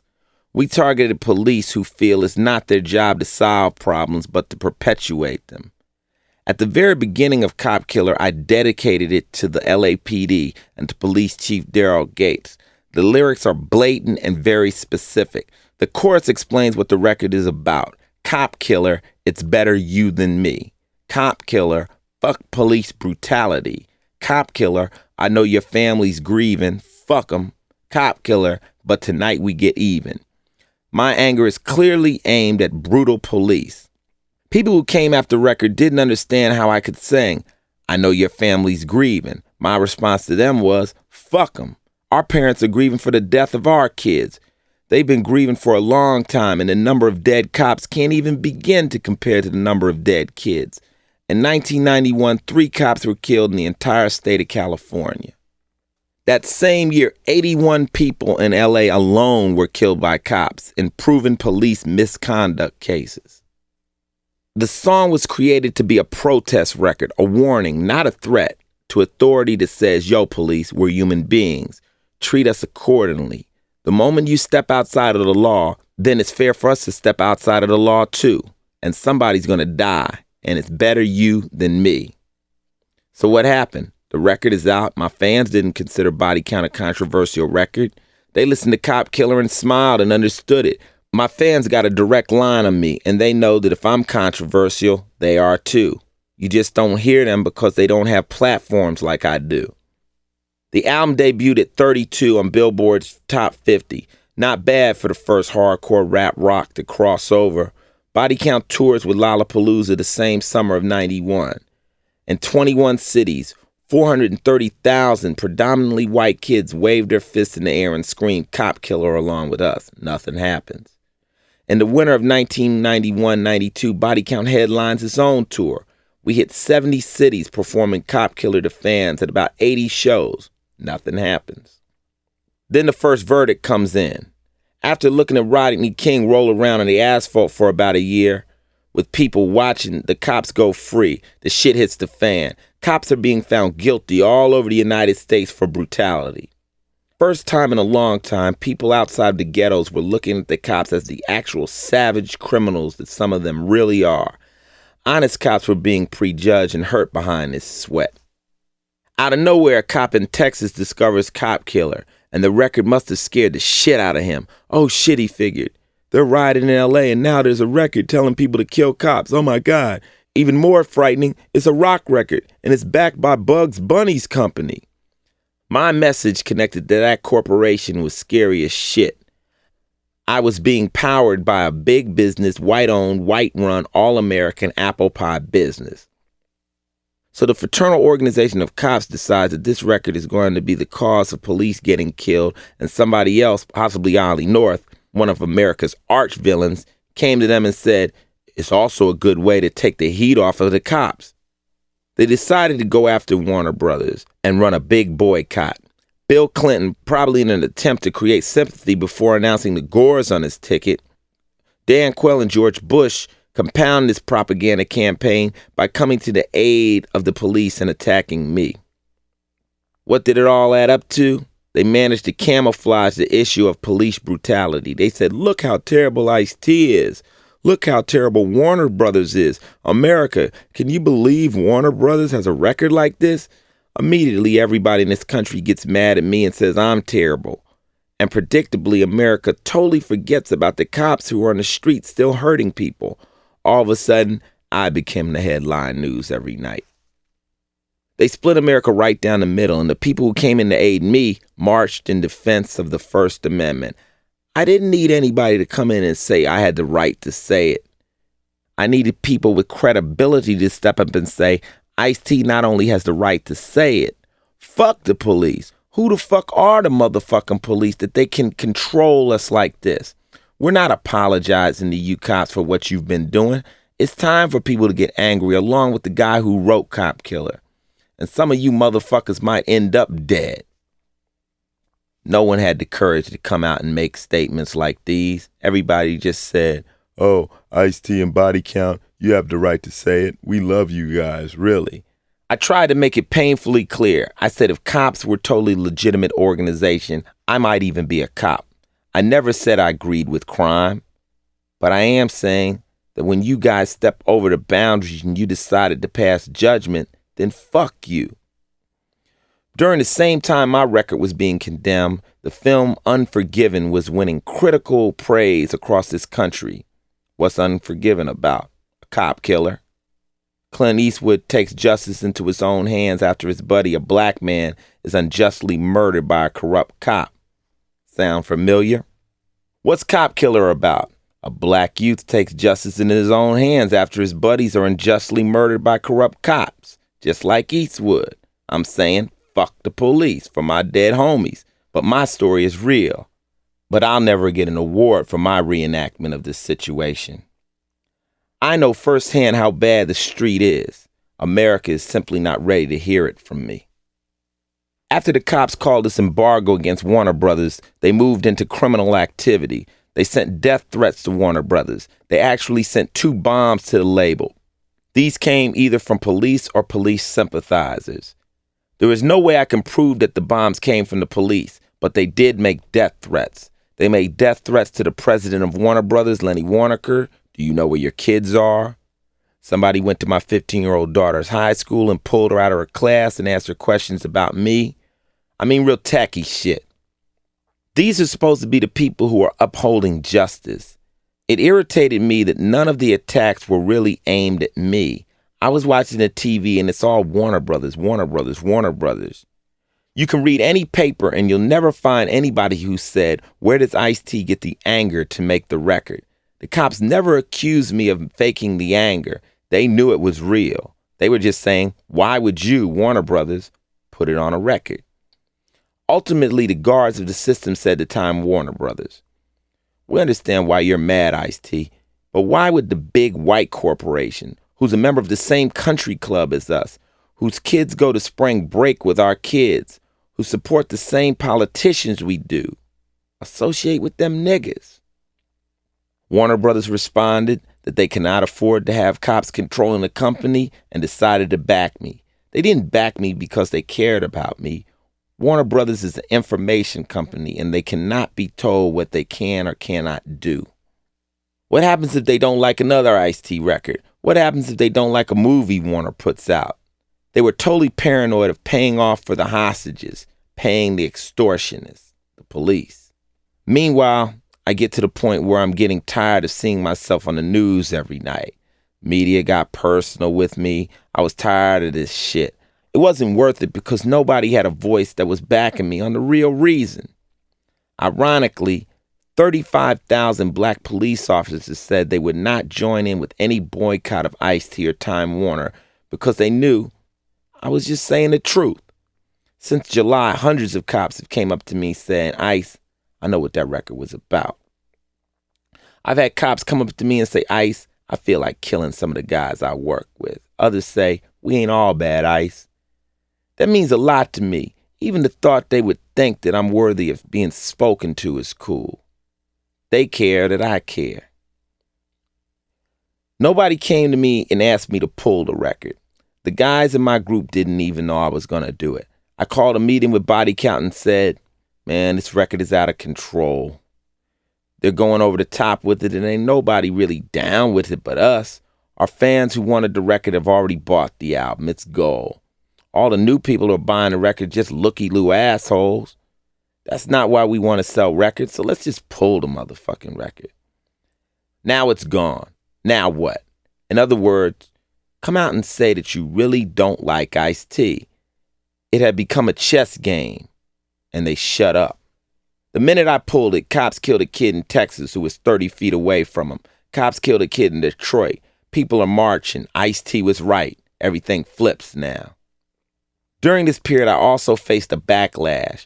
After I pulled the record, people started jumping off on me and saying, "You shouldn't have pulled the record." They said it was a sign of weakness. I didn't give a fuck. Ice Cube told reporters on MTV, "I'm not qualified to tell Ice-T what to do." Cube's basically saying, "I got respect for Ice." And Chuck D made the best comment to Kurt Loder out of everybody. He said, "Those who aren't in the war should never comment on the battle." The next heated element of the controversy was predictable. Did Warner Brothers ask me to pull the record? The answer to that is no. Warner Brothers has defended artistic freedom since the beginning. Warner Brothers is the #1 hated label by the Parents Music Resource Center. They've been fighting Tipper Gore for years. They put out everyone from Sam Kinison to Slayer, from Andrew Dice Clay to Prince and Madonna. They never shied away from controversial music. They put out every one of my records without censoring them. But they got hit with the establishment's vibes. The cops very wisely moved on Time Warner, which is the parent company of Warner Records, and 20 times bigger than the label. Time Warner was not only attacked from the outside, they were attacked from within. The politicians and the cops managed to get Charlton Heston and people within Time Warner shareholders to side with them.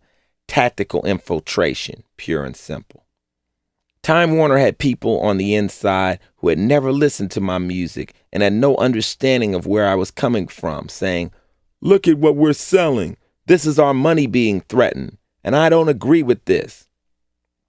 I had met with Lenny Waronker, and he said he felt Heston did a terrible thing at the shareholders meeting. Lenny told me that Heston's attack on my music was like saying "fuck you" in the face of all the Warner Brothers executives. He said Heston's attack on the creative process was wrong, pure and simple. It was some real ill shit. They had Warner Brothers by the balls. The cops had won. Warner Brothers said the controversy cost them in the area of $150 million. I don't ever know if they have regained that money. The police groups pulled a lot of their pension fund money out of Time Warner's stock, and they caused people to panic. In the meantime, we go out on tour, and I run into these new boycotts out on the road. These cops are threatening the club owners, saying they'll shut them down if they let us play. People were shocked. God damn, didn't they just want you to pull the record? You pulled the record, now they're still fucking with you. I never apologized to the police, and I refuse to apologize. The only concession I'll make is to the honest cops who misunderstood the records and took it as a blatant attack on all police officers, which it is not. It's directed at your criminal partner, the one you gotta deal with. It's his record. When we finished my next album, Home Invasion, for a November 15, 1992 release, Warner Brothers was biting his nails. Warner Brothers had the album reviewed by a crisis attorney, the same attorney who reviewed The Last Temptation of Christ. This was the first work I've put out since Cop Killer Drama, so he listens to the record and he finds a few places where the album he decides will cause problems. References the cops here and there. I knew they were going to ask me to change my lyrics, something they had not done before. So before they could tell me to change them, I gave them a new idea. You guys look worried. I ain't trying to get y'all in trouble, but I ain't trying to change my record neither.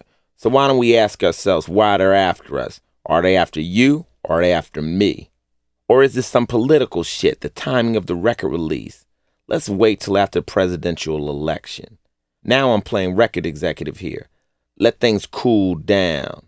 We have Cube's album coming out. We have Dre's album coming out. Paris. You got all this other toxic material coming out. Let them hit and let's just see what happens. Warner Brothers was off the hook, breathing easy. So we wait. Nothing happens. Now the new release date is February 14th. Now the date's here and everything is cool. They haven't decided to change any of the words. We got beyond that.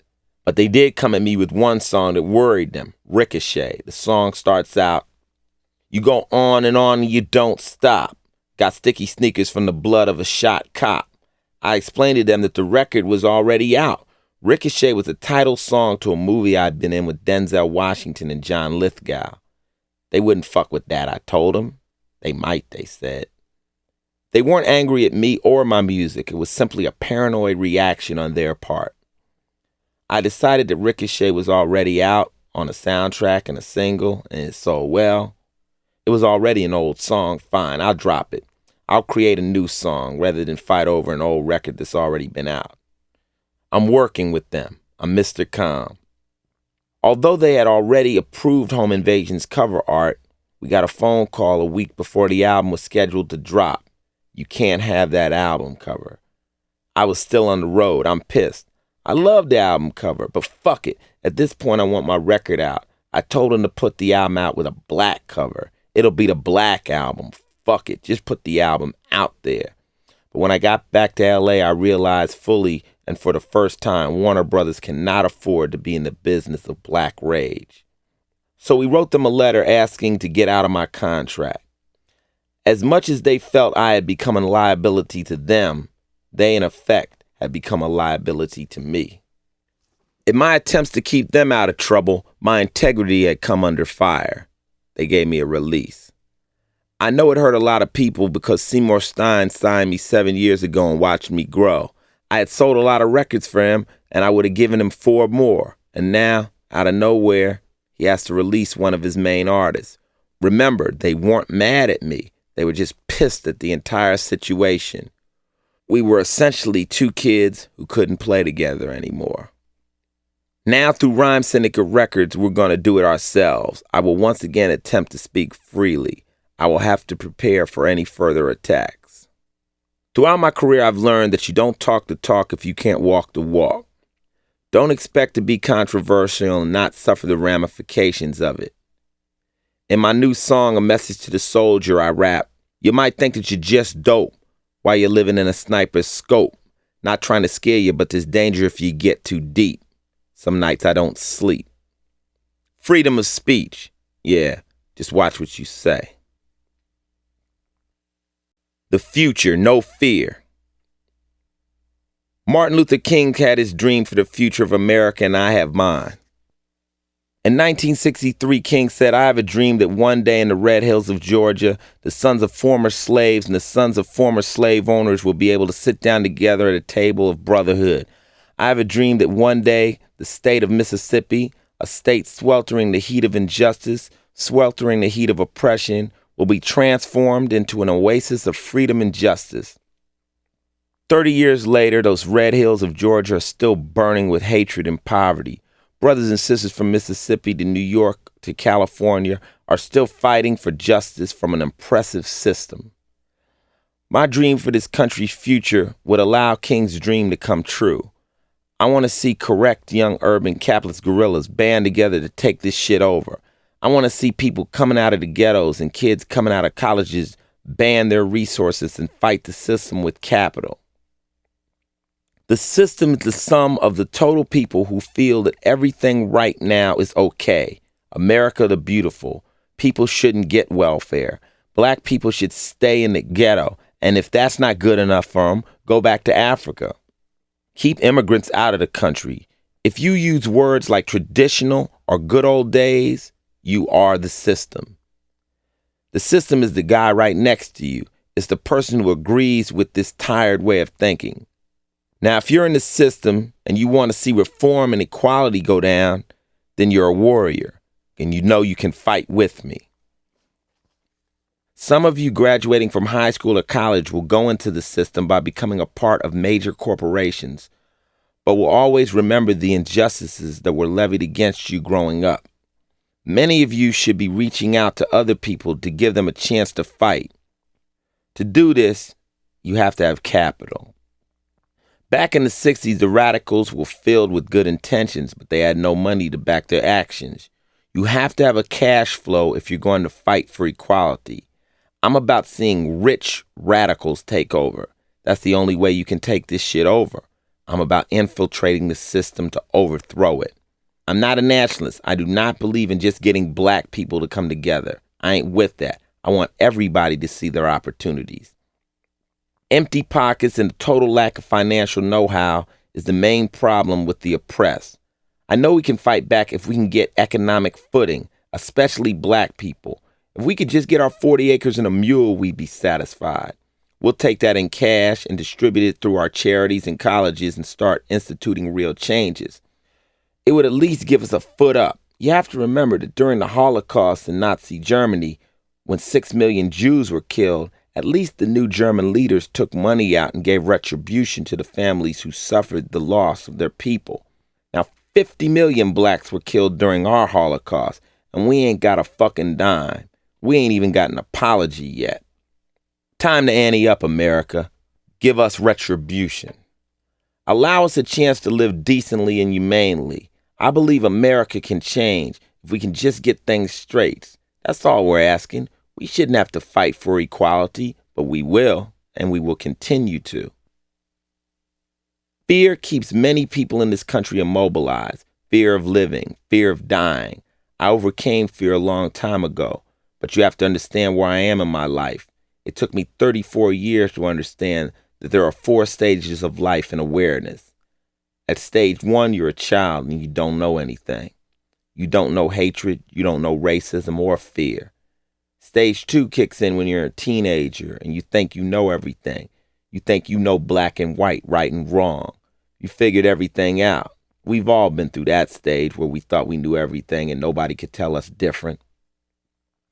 Stage 3 occurs in adulthood when you start to learn that what you were so certain about in your younger years was probably wrong, because now as an adult, you finally know what's going on in the world.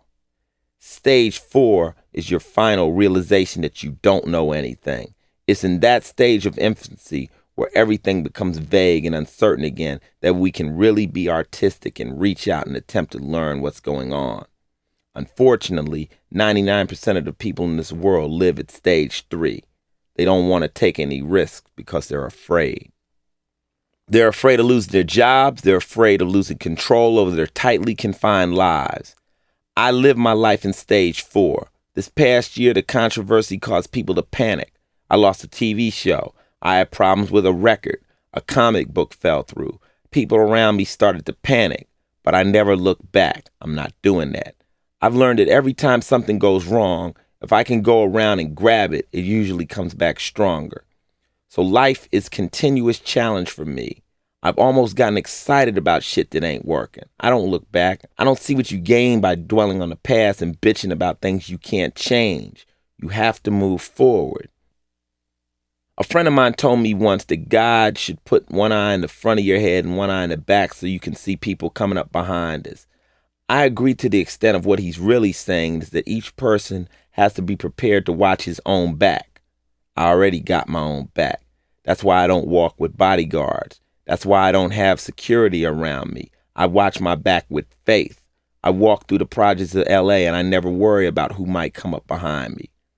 When you read Malcolm X, at the very least, I hope you saw the movie. At the end of his life, he didn't want any security guards around him. He chose to walk alone. Do you know why? When you get to a certain level, you realize how diabolical the enemy is. I realized that no matter how many people I got around me, when it's time for me to go, it's coming right between the eyes, and there'll be nothing I can do about it.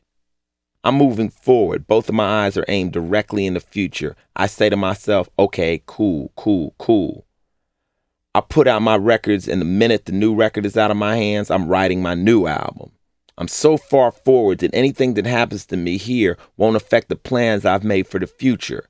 In order to advance, people have to get their eyes set to the future and stop thinking about the past. If you want to worry about something, worry about those people who are suffering. When I see people with broken spirits or poor people living in the streets, or I see those people who are in agony from disease and addiction, that to me is pain. That's suffering. That's what we need to eliminate. Despite the frustration and anger I vent in my music, I have a great deal of hope for the future. When I meet with kids around the country, they all give me reasons to be optimistic. I spoke at Stanford University this year, and the students continued to ask me questions long after I was finished lecturing. After we left the auditorium, I talked for 2 more hours while the students sat crammed together on the floor of their dorm's lobby. They want to know answers to the questions they can't get from their textbooks and from the media. They wanted to know what they could do to help change society's problems.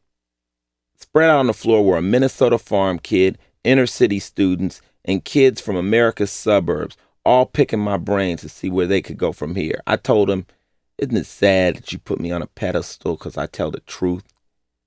I told them that if we all told the truth and communicated with each other, we'd have something to work with. I know firsthand the price you pay for telling the truth. The system can come down on you hard, and you have to be prepared for it. People are uncomfortable with too much truth. The government totally fucked up when they let me know that they were listening to my words. Bush, Clinton, and Quayle blew it when they entered the battle and began condemning my messages. When they started turning the focus of the country on me, they made me realize that I do have power. They let me know that I am somebody who they do feel is a threat. Today I can reach all the way through to them if I want to, whenever I want to. I didn't know that before they spoke up. I didn't know I could say anything the President of the United States would listen to. But now, Tipper Gore's in the White House. I even got a more direct line to them. Anytime I want to say anything to Clinton, I'll just make a record. When you become a public enemy in this country, you gain national access. It's amazing. I could sit at home at night and say, you know what? I feel like being on CNN. One phone call later, there would be a camera crew at my house and I could go on TV. I could do a fucking national address if I wanted to. Ain't that a bitch? For now, I make records. That's my job. And in those records, I draw parallels to the different degrees of anger people feel on the streets. I give people an opportunity to see a lot of problems without having to go through the actual violence. I make records from an enraged brother's point of view. The cops are lucky I believe in enlightening the mind more than I believe in violence. By tuning in, these punk cops and punk politicians gave me the fire to keep attempting to enlighten minds through my music. I will continue to do so as long as I'm able and until I feel there is a better way. It's up to you to change the system more than me. You decide what the problem is you want to address, and you make them your missions. Everybody should have a mission that's fueled by their experiences in their own hearts. As far as life goes, don't try to guide or control everything around you. Just live it. Get on the motherfucker and ride it hard. It's going to throw you. It's going to hurt you. It's going to break you. But the minute you try to control it, you'll learn it's bigger than you. It's nothing we have power over. You just have to go with it. Once you learn to ride it, you're just so free. Prepare to fall off the edge. Prepare to be hurt. Prepare to get bit. But just ride the motherfucker. That's the ICE opinion. Who gives a fuck?